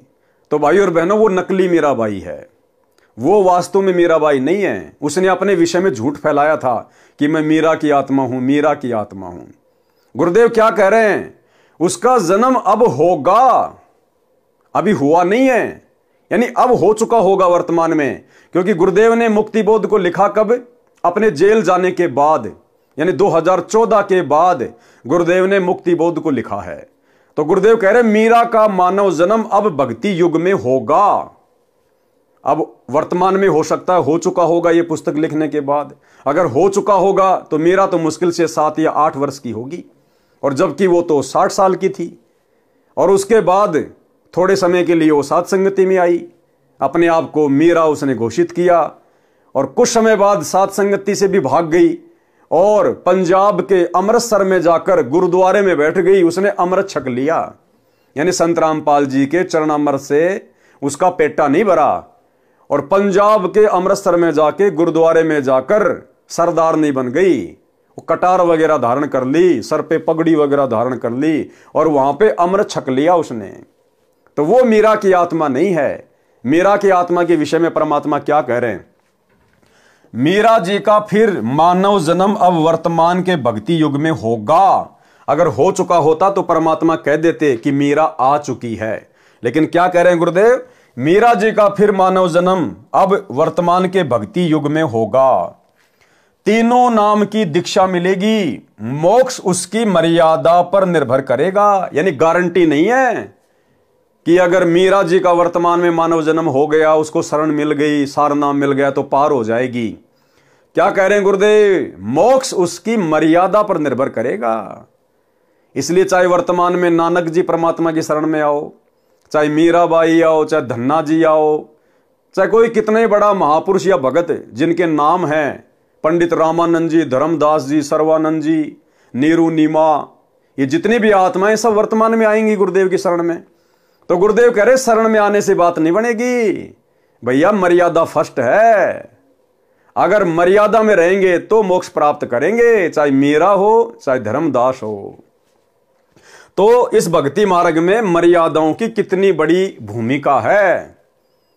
और काल मर्यादा ही तुड़वाता है सबसे पहले, क्योंकि परमात्मा से दूर करने का सबसे अच्छा तरीका है भगत की मर्यादा तुड़वा दो। और बरवाला कांड के बाद गुरुदेव भगवान जो हमारी परीक्षा ले रहे हैं, आप सबको पता है, सतलोक आश्रम मैनेजमेंट हरियाणा ने, गुरुदेव के परिवार ने, इन कोऑर्डिनेटरों ने एक भी भगत की मर्यादा सुरक्षित नहीं छोड़ी, एक भी भगत की। सारे भक्ति विरुद्ध उल्टे काम और गुरु जी का ही नाम ले लेके संगत से करवा डाले। काल ने यही तो कहा था, जाओ जोग जीत संसारा, जीव न माने कहा तुम्हारा नाम ले वाद बधाऊं और याविद जीवों को भरमाऊं। कि तेरा ही नाम ले लेके कि गुरु जी का आदेश, गुरु जी का आदेश, पीड़ा पर्चा आ गया, गुरु जी का आदेश, और सबकी मर्यादा तोड़वा दूंगा। और गुरु जी का नाम ले लेके 2019 में कांग्रेस को वोट डलवा दिए, सपोर्ट करवा दिया। 2024 में बीजेपी को वोट डलवा दिए, सपोर्ट करवा दिया। नरेंद्र मोदी की रैलियों में धक्के खिला दिए। गांव धनाना में 1 करोड़ रुपए की लागत से, भक्तों के दान से बैडमिंटन का स्टेडियम बना दिया, गुरु जी की मर्यादा तोड़वा दी। धनाना आश्रम में हॉस्पिटल का काम शुरू कर दिया 10 एकड़ में, जैसे आने वाले समय में सारे बीमार पड़ने वाले हैं। गुंडों की सीबीआई जांच के समर्थन में बैठा दिया, 5 लाख रुपए दे दिए राजपूत करणी सेना को। जाट आरक्षण में भक्तों को बैठा दिया, बिरानी आग में झोंक दिया, करोड़ों रुपए चंदे के रूप में दे दिए। गोहाना जाट धर्मशाला का 5वां फ्लोर बनवा रहे हैं जो 1 करोड़ रुपए में बनेगा। और दुनिया भर की नौटंकी पाखंड जिनकी कोई गिनती नहीं है। तो काल का यही तो सूक्ष्म दाव था जो सफल हो गया। और जो गुरुदेव के हीरे मोती लाल थे, जिनके लिए परमात्मा चारों युगों से भटक रहे हैं, जो विशेष आत्माएं हैं गुरुदेव की, परमात्मा ने उन आत्माओं को बरवाला कांड के बाद सात संगतियां शुरू करवा के उनकी भक्ति मर्यादा सुरक्षित रखवाने के लिए पहले सात संगति से जोड़ दिया।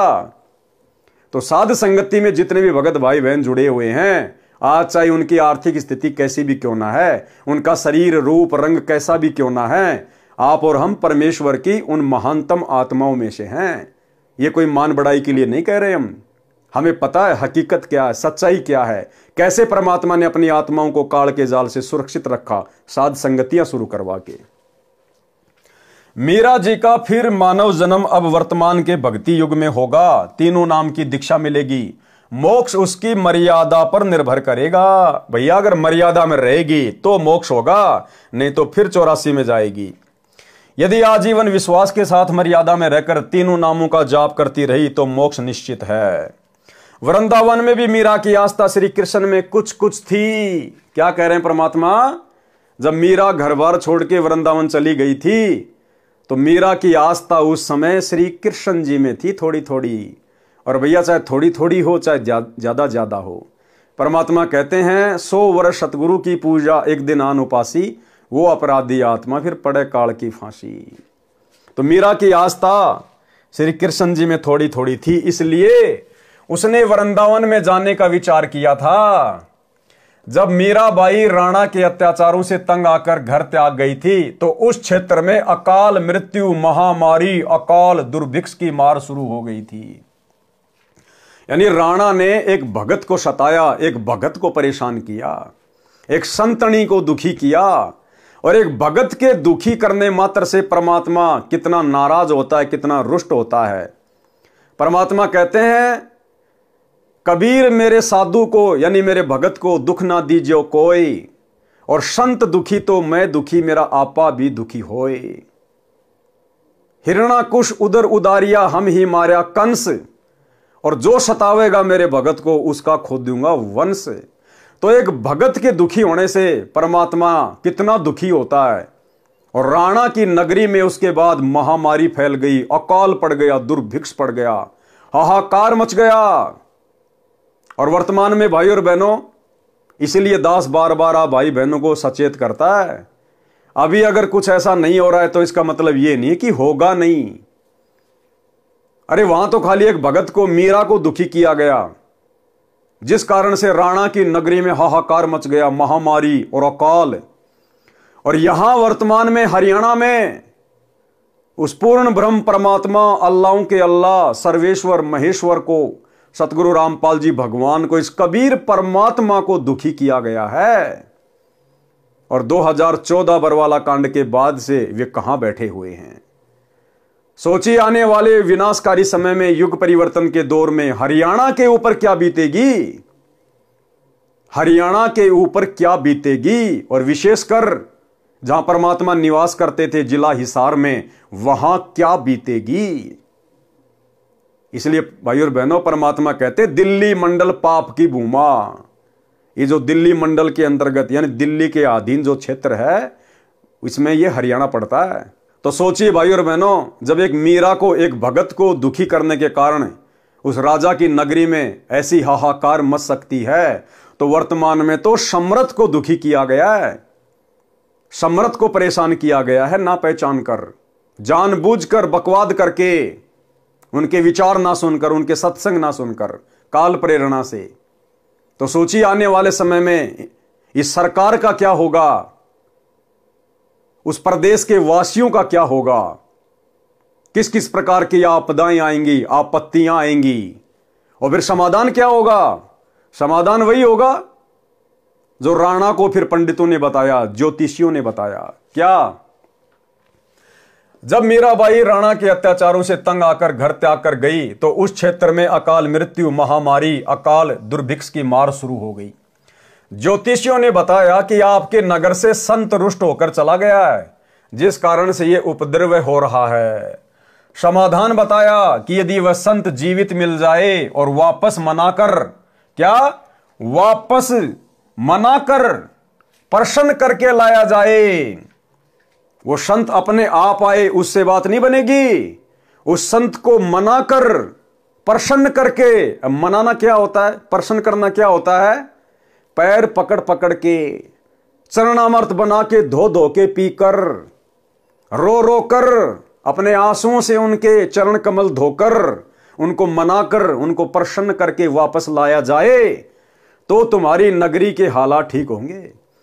तो आने वाले समय में भाई और बहनों, जो भी हरियाणा का राजा होगा, मुख्यमंत्री होगा, जो भी भारत का राजा होगा, जो प्रधानमंत्री होगा, राष्ट्रपति होगा, हिसार जेल में जाकर उस युग परिवर्तन के समय में, हाहाकार के समय में, हिसार जेल में जाकर सतगुरु रामपाल जी के पैर पकड़कर, चरण धोकर, नाक रगड़कर, घुटने टेककर माफी मांगने से ये हालात देश और दुनिया के सुधरेंगे। तब जाकर लोगों की सांस में सांस आएगी। ये होगा, अवश्य होगा। ये परमात्मा धरती पे है। इन हालातों में कोई सतगुरु रामपाल जी को परमात्मा मानने वाला नहीं है। दुनिया ऐश कर रही है, मौज कर रही है, दुनिया को कोई कमी नहीं है। भगवान जेल में बैठा है, भगत उनके दुखी हो रहे हैं, आधे भगत बकवाद कर रहे हैं। तो यदि इसी प्रकार से सब कुछ चलता रहा तो ना तो इस धरती पर कलयुग में सतयुग आएगा और ना सतगुरु रामपाल जी भगवान हिसार जेल से बाहर आने। भाई ये तो भगवान है और भगवान ने तो अपने आप को भगवान मनवाना है। गुरुदेव ने बताया कि जीव की आदत है हार नहीं मानता और भगवान की आदत है हार मनवा के रहता है। तो आने वाले समय में क्या बीतेगी ये आप और हम सबकी आंखों के सामने होगा। वर्तमान में भले जो लोग गुरुदेव के सत्संगों से अपरिचित हैं, उनकी महिमा से अपरिचित हैं, वो भले इन बातों को मजाक में लें, लेकिन हकीकत यही है। जिस कल की भगवान को आजकल दुनिया यूट्यूब पे ढूंढ रही है, वो कल की भगवान हिसार जेल में बैठे हुए सतगुरु रामपाल जी परमात्मा हैं। कल्कि के दो मतलब हैं, एक होता है विष्णु का अवतार, वो तो लाखों साल बाद में आएगा, उसका तो वर्तमान में कोई लेन देन ही नहीं है। दूसरा कल्कि होता है कलयुग का भगवान, काल पर विजय प्राप्त करने वाला भगवान कल्कि। तो ये है वो कल्कि भगवान, रियल कल्कि, जो इस कलयुग में सतयुग लाएगा, युग परिवर्तन के दौर में जो देश और दुनिया बचाएगा। ये है वो कल्कि भगवान। और इस कल्कि भगवान को 2028 के आसपास, उससे पहले या उससे बाद में, मतलब जब भयंकर परिस्थितियां बदल जाएंगी, बिगड़ जाएंगी, बड़े बड़े देश भी हाथ खड़ा कर लेंगे जो आज अपने आप को डेवलपमेंट कंट्री कह रहे हैं, हम तो विकसित देश हैं। जब उनके भी हाथ खड़े हो जाएंगे, भारत के तो बिसाती क्या फिर। और उस समय फिर पता चलेगा कि इन परिस्थितियों में कौन सहायता कर सकता है, कौन काबू पा सकता है, इस प्रकृति के ऊपर किसका डंडा है। तब पता चलेगा कि हिसार जेल में बैठी हुई परम शक्ति है। तो उस समय इन राजनेताओं को मजबूरन घुटने टेकने पड़ेंगे, वहां मनाना पड़ेगा, प्रसन्न करना पड़ेगा। तो भाई और बहनों, आप और हमें तो दृढ़ विश्वास है और नहीं है तो हो जाना चाहिए। हमने इस भक्ति मार्ग पर जरा भी गफलत नहीं करनी है। परिस्थितियां चाहे कैसी भी हों, कैसी भी बिगड़े, आप और हमारा तो बाल भी बाका नहीं होगा अगर इसी प्रकार से गुरु मर्यादा में रहकर, अपने गुरु को इष्ट मानकर, घर को आश्रम बनाकर अगर इस भक्ति मार्ग पर लगे रहे तो। बाकी दुनिया का उस समय क्या होगा क्या नहीं होगा वो तो फिर हम अपनी आंखों से ही देखेंगे। ज्योतिषियों ने बताया कि आपके नगर से संत रुष्ट होकर चला गया है, जिस कारण से यह उपद्रव हो रहा है। समाधान बताया कि यदि वह संत जीवित मिल जाए और वापस मनाकर प्रसन्न करके लाया जाए तो वह आशीर्वाद देकर सब ठीक कर सकता है। वह आशीर्वाद देकर सब ठीक कर सकता है। और उस समय भी भाई और बहनों, मीरा ने कुछ भी ठीक नहीं करना था। मीरा तो भगत थी, आशीर्वाद देने का तो कोई सवाल ही पैदा नहीं था। उस समय भी परमात्मा ने ही ठीक करना था, इसी कबीर परमेश्वर ने ठीक करना था। अगर मीरा वापस भी आ जाती तो। राणा ने अपने सभापतियों से प्रश्न किया कि ऐसा कौन संत था जो रुष्ट होकर चला गया, क्योंकि मीरा का देवर मीरा को कोई भगत थोड़ी मानता था। तो उसने कहा कि ऐसा कौन संत था जो रुष्ट होकर चला गया। राणा का चाचा यानी मीरा का पितसरा यानी चाचा ससुर भवन सिंह राणा का महामंत्री था और इस भवन सिंह ने परमात्मा कबीर जी से नाम उपदेश भी ले लिया था तथा परमात्मा का भगत था। मीराबाई के साथ भौम ने भी संत रविदास जी से नाम लिया था। भौम को यानी भवन को एक नौकर राजा ने दे रखा था। उस नौकर ने भी उस समय संत रविदास जी से नाम लिया था। वे पहले मीरा के साथ बैठकर परमात्मा की चर्चा घंटों किया करते थे। भवन मीरा को बेटी की तरह तथा साध्वी की तरह सम्मान देता था, परंतु अत्याचारी भतीजे राजा से डरता था। मीरा को सांत्वना देता था कि भक्तों का भगवान रक्षक है। मीरा के चले जाने के पश्चात भवन तथा नौकर बहुत रोते थे, याद करते थे। भौम ने राजा को बताया कि मीरा संत थी।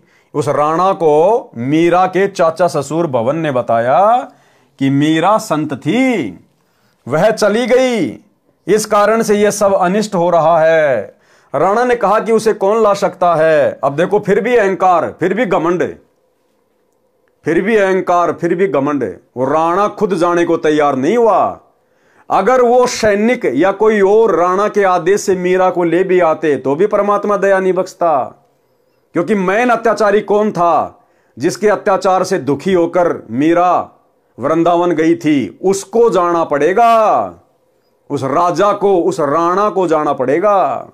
लेकिन वो शेर तो आदेश दे रहा कि कौन ला सकता है मीरा को, यानी अभी उसको आवश्यकता नहीं थी, अभी वो दुखी नहीं था, जनता दुखी हो रही थी। राणा ने कहा कि उसे कौन ला सकता है, मैं कभी उसे कष्ट नहीं दूंगा, प्रतिज्ञा करता हूं। 2 सिपाही जो मीरा की निगरानी के लिए छोड़ रखे थे, मीरा के साथ छाया की तरह साथ रहने का आदेश राणा ने दे रखा था। मीरा की प्रत्येक गतिविधि पर नजर रखने को कहा था। दोनों मीराबाई से ज्ञान चर्चा सुना करते थे, उसके कष्ट में रोया करते थे, कहते थे कि बहन विश्वास रखो, परमात्मा सब देख रहा है।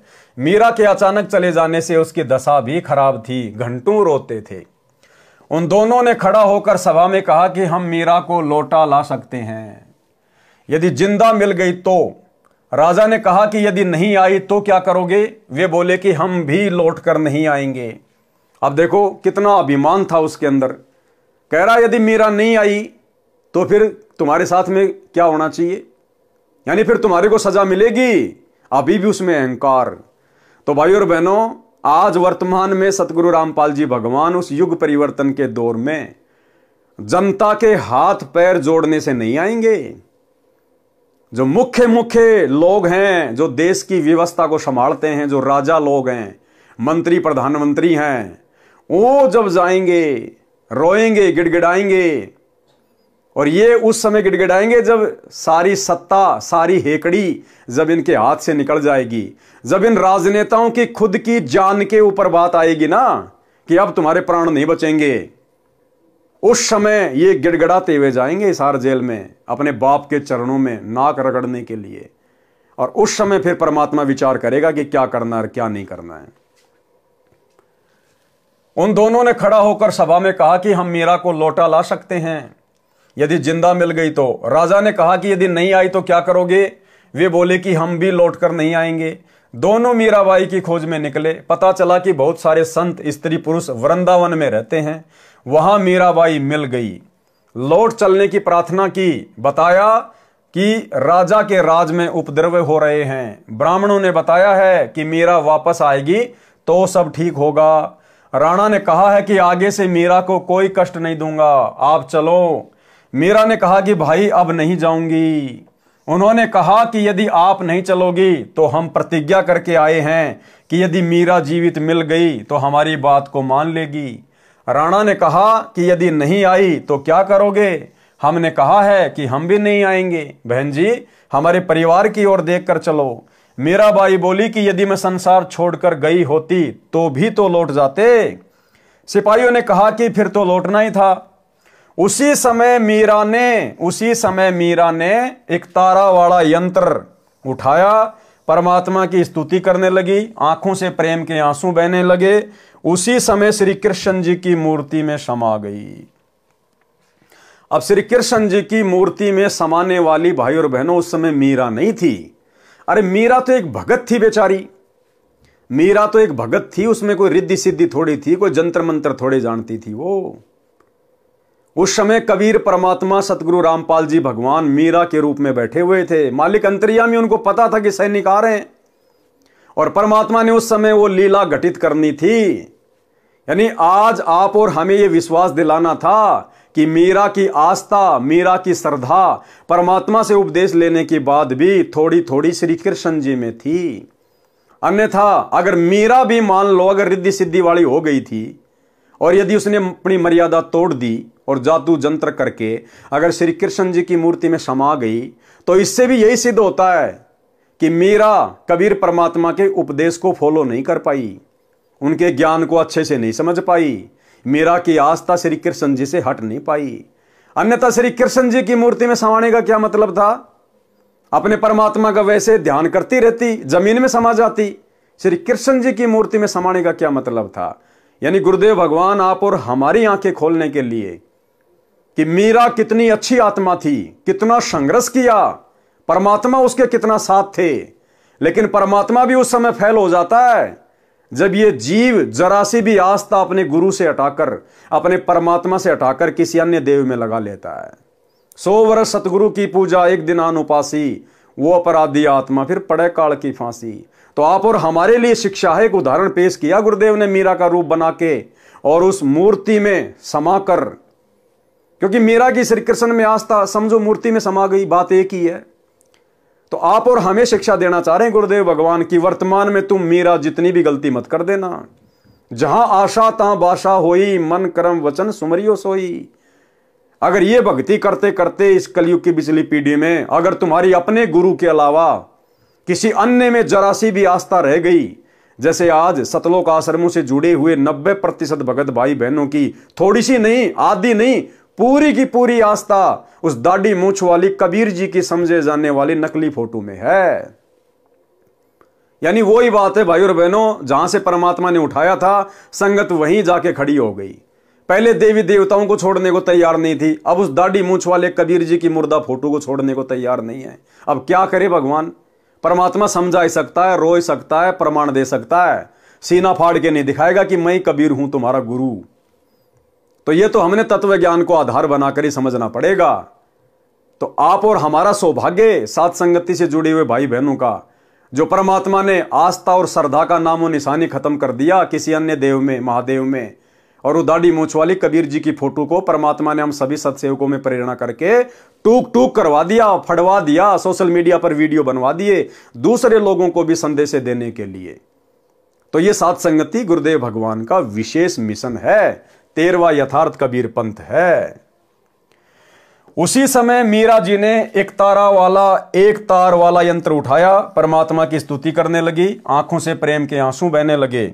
उसी समय श्री कृष्ण जी की मूर्ति में समा गई। दोनों नौकरों ने लौटकर राणा को सभा में बताया। उस समय राजा अपने महामंत्री भवन के साथ शिकार खेलने जाने वाले थे। भौम तलवार तीर लेकर तैयार था। उसके घोड़े को भगत नौकर पकड़कर खड़ा था। यानी जो भगत था, वो जो नौकर था वो भगत बन गया था, वो भवन के घोड़े को पकड़ के खड़ा था। भवन मंत्री सभा में बैठा था। नौकरों से राजा ने प्रश्न किया कि मिली मीरा? नौकरों ने कहा कि मिली थी, मना कर दिया। भगवान की मूर्ति में समा गई। राजा अहंकारी था, उसने कहा कि बाहर जाकर चरित्रहीन हो गई होगी, मुसलमान खत्म कर लिया होगा, इसलिए धरती में गड़ गई। जब जानता वो संत थी, ऊपर आकाश में स्वर्ग में जाती। उस अहंकारी राजा ने और परमात्मा की प्यारी आत्मा के विषय में, मीरा के विषय में क्या कुशब्द कहे कि जब जानता वो भगत थी, जब ऊपर आकाश में जाती स्वर्ग में, जमीन में गड़ गई, कोई मुसलमान खत्म कर लिया होगा। यानी टोंट कसा, व्यंग कसा कि उस समय मानता कि वो संत थी, भगत थी, जब ऊपर उड़ के जाती। अब भाई और बहनों, परमात्मा फिर अपने भगत की बेइज्जती सहन नहीं कर सकता। उसी समय परमात्मा भवन के रूप में प्रकट हो गए वहां पर। मीराबाई के चाचा के रूप में, भवन के रूप में परमात्मा प्रकट हो गए। उस भवन को नहीं पता चला कि मैं कौन हूं और अब मेरे रूप में सारा खेल कौन खेलने वाला है।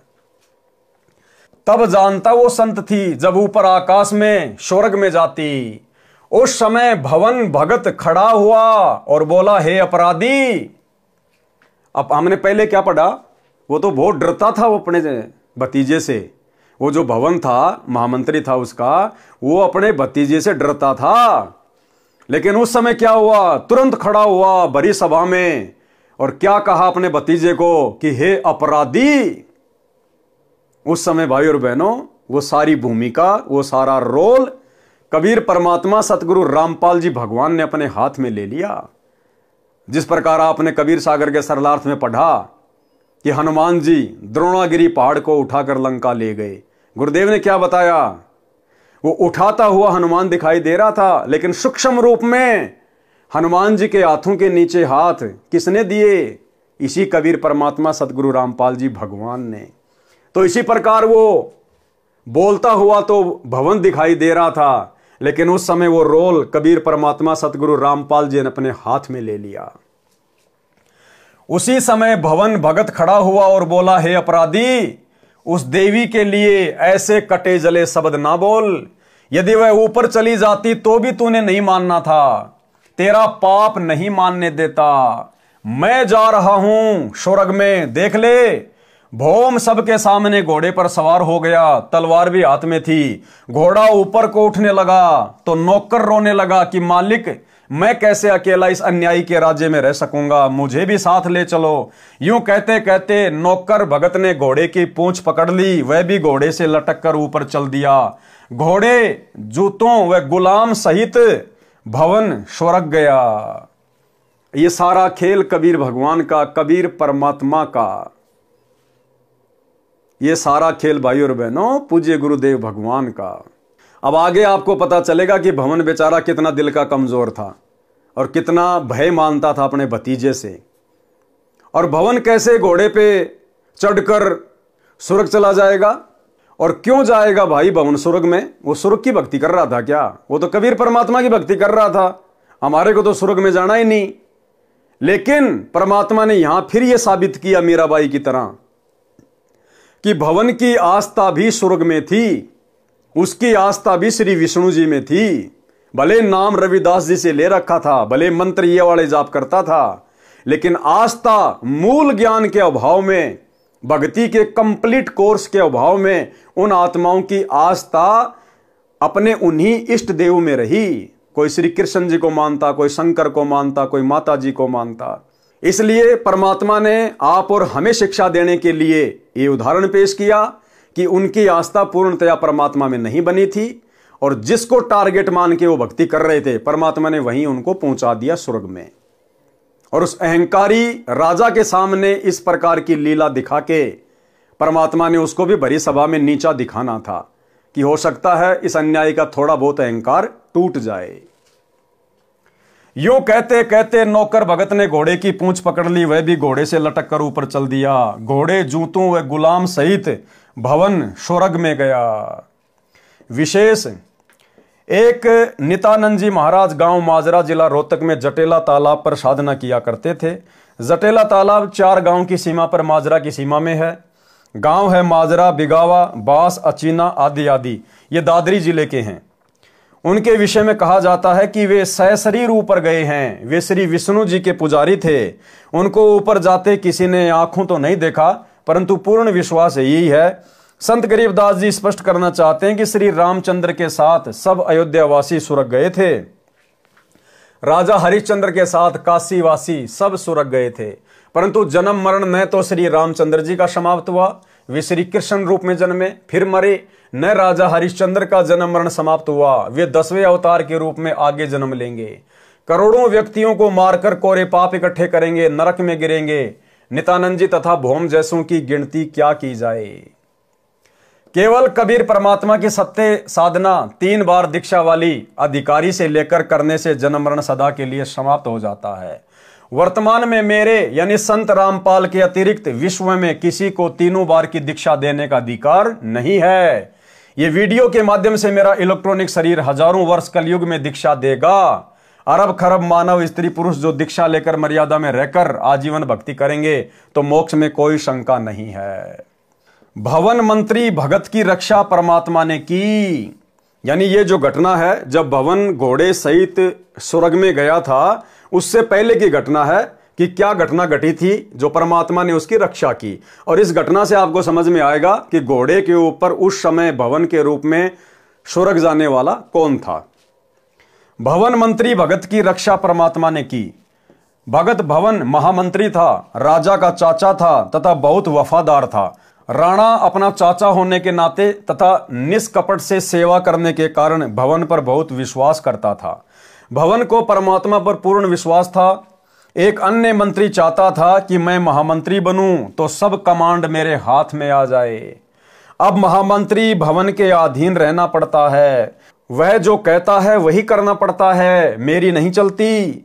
राजा के सामने महामंत्री भवन की निंदा करता रहता था, परंतु राजा को विश्वास नहीं हो रहा था कि मेरे चाचा मेरे विरुद्ध चल सकता है या मेरे राज्य को हड़पना चाहता है। परंतु दुष्ट मंत्री को चैन नहीं था। राजा महामंत्री भवन को शिकार करने के समय या किसी अन्य शहर में जाना होता था तो सदा साथ रखता था। शिकार करने जाते थे, भवन जीव नहीं मारना चाहता था, परंतु राजा को नाराज भी नहीं करना चाहता था, इसलिए काठ की यानी लकड़ी की तलवार बनाकर लोहे की म्यान में डाल रखी थी। बाहर से तो तलवार तेज धार वाली लगती थी, अंदर लकड़ी का टुकड़ा था। भवन शिकार के समय राजा से दूसरी ओर घोड़ा दौड़ा ले जाते थे, कोई जीव हिंसा नहीं करते थे। भवन का परमात्मा पर अटूट विश्वास था। जो भी कार्य गलत होता तभी कहते कि परमात्मा जो करता है अच्छा करता है। अच्छा हुआ, अच्छा हुआ। किसी ने मंत्री को बताया कि भवन महामंत्री ने काठ की तलवार ले रखी है, कहता है कि जीव हिंसा नहीं करनी चाहिए। चापलूस मंत्री ने भवन के पीछे से उसकी तलवार देखी, वास्तव में लकड़ी की थी। एक दो को और दिखाई, तीन चार ने आंखों देखी। चापलूस मंत्री ने सबसे कहा कि भवन अपने भतीजे को मरवाना चाहता है, स्वयं राज्य चाहता है। भाइयों, मेरे साथ राजा के पास चलो। मंत्री अपनी मंडली को लेकर राजा के यहां पेश हुआ। सबने एक सुर में कहा कि राजन, हम आंखों देख कर आए हैं, भवन आपका रक्षक नहीं है, आपको धोखा दे रहा है, काठ की तलवार ले रखी है, आप स्वयं मंगा कर देखें, हम पर विश्वास ना करें। देखो भाई और बहनों, जब भगत की नीयत सच्ची होती है ना, अब भुवन ने वो काठ की तलवार क्यों रखी? अपने भतीजे को मरवाने के लिए नहीं, उसका राज्य हड़पने के लिए नहीं। भगत की ठोकर पर रहता है राज्य। भगत राज्य का भूखा नहीं होता, थूकता भगत इंद्र के राज पे भी। भवन का मकसद था कि जब इसके साथ मैं शिकार पे जाता हूं तो मेरे हाथों से कोई जीव हत्या ना हो जाए, परमात्मा की मर्यादा ना टूट जाए। इसलिए वो काठ की तलवार रखता था कि अगर राजा के सामने अगर किसी जीव को मारना भी पड़ गया तो काठ की तलवार मारूंगा तो जीव मरेगा नहीं, बेहोश हो जाएगा, फिर उठ के भाग जाएगा। इस प्रकार से वो काठ की तलवार रखा करता था। लेकिन उस महामंत्री को मौका मिल गया, उसको किसी ने बता दिया, महामंत्री ने अपनी आंखों देख लिया, दो चार को और दिखाई उसकी तलवार उसके पीछे से, और राजा के वहां जाकर चुगली खा ली कि ऐसे ऐसे आपका चाचा आपको मरवाना चाहता है, काठ की तलवार रखता है। तो राजा ने सबको बुला लिया, सबकी तलवार चेक करने के लिए, और भवन भी सभा में आ खड़ा हुआ, भवन को पता नहीं। और जब राजा ने कहा कि सब अपनी अपनी तलवार चेक करवाओ, किसकी तलवार में कितनी धार है। अब भवन क्या करे बेचारा, बीच से निकल के जा नहीं सकता। अब हक्का बक्का रह गया कि भाई आज तो तेरी मृत्यु निश्चित है, ये दुष्ट आज तेरी गर्दन काटेगा, आज ये तलवार चेक कर रहा है और तेरी तलवार तो लकड़ी की है। तो भाई और बहनों, जब परमात्मा देख लेता कि भगत की नीयत सही है तो परमात्मा फिर अपने भगत को मरने नहीं देता, उसकी बेइज्जती नहीं होने देता। सो छल छिद्र मैं करूं अपने जन के काज। राजा ने कहा कि यदि भवन की तलवार काठ की मिली तो सबके सामने उसकी गर्दन काट दूंगा। राजा ने सब मंत्री तथा महामंत्रियों को आदेश दिया कि दूसरे शहर में जाना है। सब अपने अपने अस्त्र शस्त्र लगाकर आधे घंटे में तैयार होकर ड्योढ़ी द्वार पर हाजिर हो। सब अपनी अपनी तलवार व अन्य शस्त्र लेकर ड्योढ़ी द्वार पर खड़े हो गए। राजा आए और बोले, सब मंत्री महामंत्री तथा अन्य अंगरक्षक अपनी अपनी तलवार लेकर एक लाइन में खड़े हो जाए। ऐसे ही हो गया। राजा प्रत्येक के पास जाकर कहे कि अपनी तलवार की धार चेक कराओ, तुमने धार ठीक से बनवा रखी है कि नहीं। यानी डायरेक्ट तो अपने चाचा को कह नहीं सकता, तो उसने ये बहाना बनाया। सबकी तलवार लोहे की थी। जब भवन का नंबर आया तो भवन को लग रहा था कि चंद मिनटों का जीवन शेष है, परमात्मा को याद कर लूं। भवन ने देखा कि आज बात बिगड़ गई है, अब ये दुष्ट तेरी गर्दन काटेगा। तेरा तो थोड़े बहुत समय का जीवन है, जब तक नंबर तेरा नहीं आता तलवार चेक करने का। और आंखें बंद करके अपने भगवान को याद करने लग गया। अब सोचो भाई और बहनों, अरे जो भवन घोड़े सहित, नौकर सहित और अपनी रिद्धि सिद्धि शक्ति से स्वर्ग में जा सकता है उड़ के, क्या वो काठ की तलवार को लोहे की नहीं बना सकता था अपनी रिद्धि सिद्धि से? तो अब आपको समझ में आ जाना चाहिए भाई और बहनों कि उस समय भवन के रूप में वो लीला किसने की थी? घोड़े पर बैठकर स्वर्ग जाने की।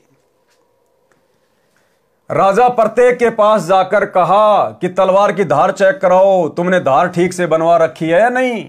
सबकी तलवार लोहे की थी। जब भवन का नंबर आया तो भवन को लग रहा था कि चंद मिनटों का जीवन शेष है, परमात्मा को याद कर लूं। भवन परमात्मा का नाम जो गुरुजी से ले रखा था जाप करने लगा।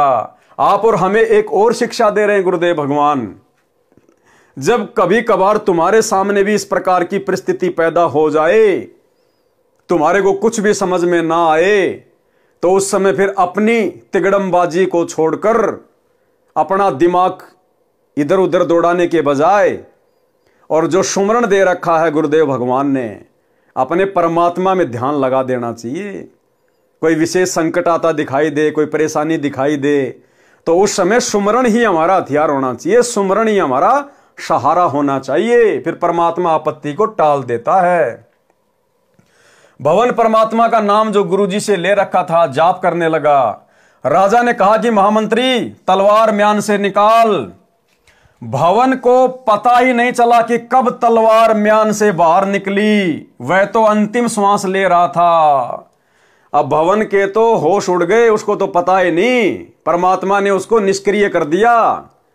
जैसे रामचंद्र जी के पास गए परमात्मा रावण के साथ युद्ध वाले क्षेत्र में, तो रामचंद्र जी को पता नहीं परमात्मा ने कहां खड़ा कर दिया, गुप्त अदृश्य कर दिया। और रामचंद्र के रूप में फिर तीर किसने मारा? कबीर परमात्मा ने रावण की नाभि में, और नाम हो गया रामचंद्र का।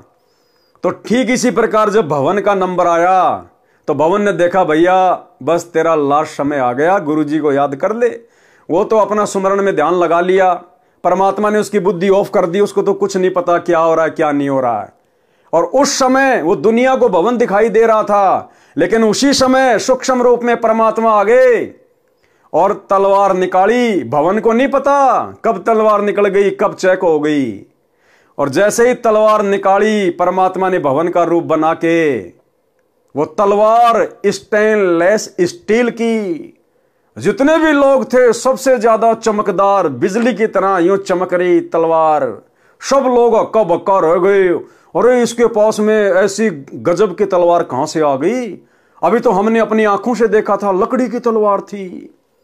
तो ऐसे खेल खेलता भाई और बहनों परमात्मा अपने भगत के लिए। क्या कह रहे हैं परमात्मा?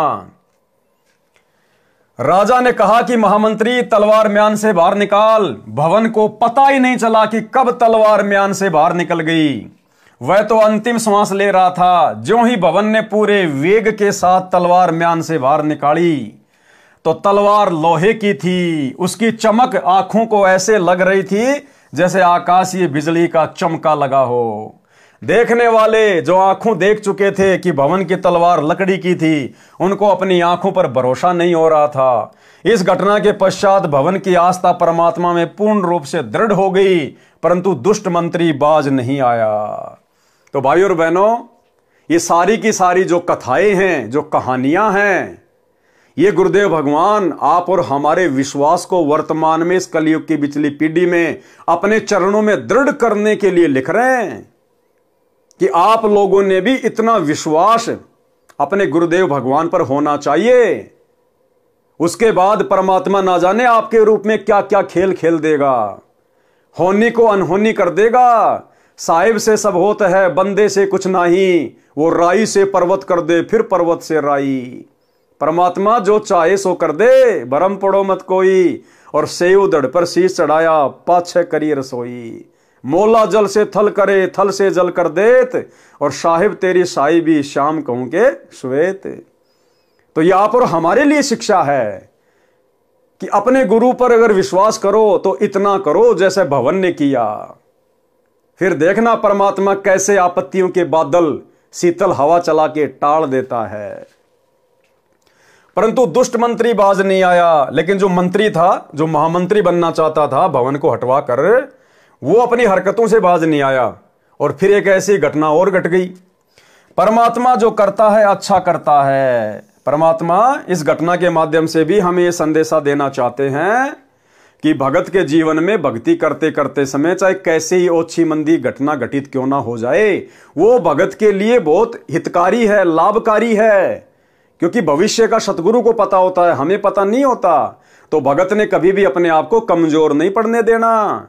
चाहे कैसे भी टाइम पास हो रहा है, चाहे छोटी मोटी कोई आपत्ति भी क्यों ना आ जाए, भक्ति करते करते परमात्मा पहाड़ जैसी आपत्ति को हल्के में टाल रहा होता है। उनका ऑपरेशन बैकग्राउंड में चालू रहता है। परमात्मा जो करता है अच्छा करता है। एक दिन राजा व महामंत्री और मंत्री कहीं जाने की तैयारी में खड़े थे। राजा मंत्रियों से बातें भी कर रहा था तथा तलवार को निकालकर उसकी धार देखने लगा। बातों में व्यस्त होने के कारण राजा को ध्यान नहीं रहा। उसकी दाएं हाथ की उंगली कटकर दूर गिर गई। राजा को जोर की पीड़ा हुई। महामंत्री बोला, कौन महामंत्री? भवन। महामंत्री बोला कि अच्छा हुआ, जो होता है अच्छा ही होता है। परमात्मा जो करता है अच्छा ही करता है। उस दिन राजा को लगा कि वास्तव में महामंत्री के मन में दोष है, ये मेरा अहित चाहता है। चापलूस मंत्री को मौका मिल गया। राजा के लिए वैद्य बुला कर लाया। कहने लगा कि हे राजन, देख लिया आपने, सुन लिया अपने कानों से, राजा ने आदेश दिया कि महामंत्री को जेल में डाल दो। चापलूस मंत्री को महामंत्री बना दिया। 6 महीने में राजा की उंगली का जख्म भर गया। राजा के दाएं हाथ में केवल 3 अंगुलियां थी। नए महामंत्री को साथ लेकर राजा शिकार करने गया। जंगल में शिकार के पीछे घोड़ा दौड़ा रखा था। राजा तथा महामंत्री दोनों सेना से दूर गहरे जंगल में चले गए। आगे कुछ जंगली व्यक्ति मिले। उन्होंने दोनों को घेर लिया तथा पकड़कर रस्सों से बांधकर घर पर ले गए। जंगली व्यक्तियों ने देवी को नर बलि चढ़ाने का संकल्प कर रखा था। पुरोहित को बताया कि दोनों व्यक्ति पकड़कर लाए हैं। पुरोहित ने कहा कि अच्छी बात है, दोनों की बलि चढ़ा देंगे, देवी अधिक प्रसन्न होगी। परंतु जांच करो कि इनका कोई अंग भंग ना हो। जांच करने पर पाया कि एक व्यक्ति की एक अंगुली नहीं है, कटी हुई है। पुरोहित बोला कि जिसकी अंगुली कटी है उसे जाने दो, वह बलि के योग्य नहीं है, दूसरे को तैयार करो। देखते ही देखते चापलूस मंत्री का सिर काटकर पत्थर की मूर्ति पर चढ़ाकर फिर पकाकर खाने के लिए ले जाने लगे। राजा तेजी से भागा, सीधा कारागार में गया, यानी जेल में गया। वहां महामंत्री बंद था। उसे कैद मुक्त किया तथा आप बीती बताई और कहा कि आप ठीक कह रहे थे कि जो होता है अच्छा ही होता है। यदि उस दिन मेरी उंगली न कटी होती तो आज मेरी मौत होती। राजा ने महामंत्री से प्रसन्न किया कि मेरी उंगली कटी तो मेरी जान बची, मेरे लिए तो अच्छा हुआ, परंतु आपको 6 महीने की कैद का कष्ट भोगना पड़ा, आपके लिए क्या अच्छा हुआ? तो महामंत्री ने कहा कि 6 महीने की कैद से मेरी भी जान बच गई। यदि मैं कैद में ना होता तो आपके साथ जंगल में जाता, उस मंत्री की जगह मेरी बलि चढ़ती। राजा ने अपनी गलती की क्षमा याचना की, उसे अपना पुनः महामंत्री बनाया। यानी जो परमात्मा करता है भगत के साथ में वो अच्छा ही होता है। देखो, जगत वालों को तो जैसे उनके जो कर्म हैं उस हिसाब से उनके साथ घटनाएं घटित होंगी। सतगुरु के शरण में आने के बाद भगत के साथ यदि कोई घटना घटित होगी तो फिर परमात्मा उसकी परीक्षा के लिए, उसके विश्वास को बढ़ाने के लिए या पहाड़ जैसी आफत को परमात्मा हल्के में टाल रहा होगा। तो हमने केवल विश्वास के साथ अपनी भक्ति पर लगे रहना होता है। आत्मज्ञान बिना नर भटके, यानी मीराबाई के साथ क्या घटना घटित हुई जब वो राणा की नगरी को छोड़कर वृंदावन को जा रही थी। आत्मज्ञान बिना नर भटके। आत्मज्ञान क्या होता है? मैं कौन हूं, क्यों जन्म रहा हूं, क्यों मेरी मृत्यु होती है, मरने के बाद कहां जाऊंगा, इस मनुष्य जीवन का क्या मकसद है, ये सारी बातें हैं आत्मज्ञान। जब बहन मीरा जी घर त्याग कर जा रही थी तो रास्ते में कुछ व्यक्ति एक गुफा के द्वार के सामने बैठे थे। मीराबाई ने उनसे वहां इकट्ठे होने का कारण जाना तो बताया कि इस गुफा के अंदर एक महात्मा रहता है, वह कभी कभी बाहर आता है, जिसको दर्शन हो जाते हैं उसका कल्याण हो जाता है, परंतु महिलाओं को दर्शन नहीं देते। मीराबाई ने कहा कि मैंने तो सुना है कि पुरुष तो एक परमात्मा ही है, अन्य तो शरीर बदलकर स्त्री पुरुष बनते रहते हैं। यदि कोई दूसरा पुरुष पृथ्वी पर है तो मैं उसके दर्शन करके ही जाऊंगी। महात्मा का विशेष सेवक था, केवल वह गुफा में जा सकता था।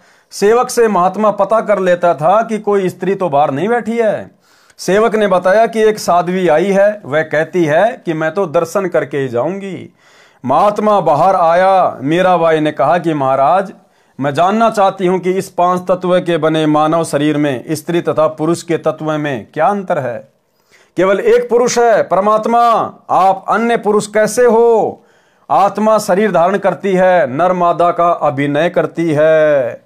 और जब मीरा ने उस महात्मा को शत उपदेश दिया, ज्ञान समझाया जैसा कि उसको परमात्मा से प्राप्त था, उसके बाद में उस महात्मा जी की आंखें खुली और उस महात्मा जी ने भी मीराबाई के साथ में जाके संत रविदास जी से नाम उपदेश लिया और अपना आत्म कल्याण करवाया। तो भाइयों और बहनों, मीराबाई की कथा से, गुरुदेव भगवान के आशीर्वाद से आप और हमें भक्ति मार्ग पर दृढ़ता के साथ में और संघर्ष करते हुए आगे बढ़ने की प्रेरणा मिलती है। और इसी प्रकार से हमने इस कलयुग की बिचली पीढ़ी में इन तमाम कथाओं से शिक्षा लेकर अपने आप को कमजोर नहीं पड़ने देना है, क्योंकि हमारे बैकग्राउंड में, हमारी पीठ पीछे समर्थ कादर भगवान, सतगुरु रामपाल जी भगवान लोहे की तरह खड़े हैं, लोहे की तरह। अगर मर्यादा में रहकर इस भक्ति मार्ग पर टिके रहे तो भाइयों और बहनों, आज के वीडियो में केवल इतना ही। कल रात्रि 8 बजे सभी भाई बहन फिर से लाइव जुड़िए एक नए वीडियो के साथ में। तब तक गुरुदेव भगवान आप और हम सभी को आज्ञा दे, इजाजत दे, आशीर्वाद दे। बंदी छोड़ सतगुरु रामपाल जी भगवान की जय हो।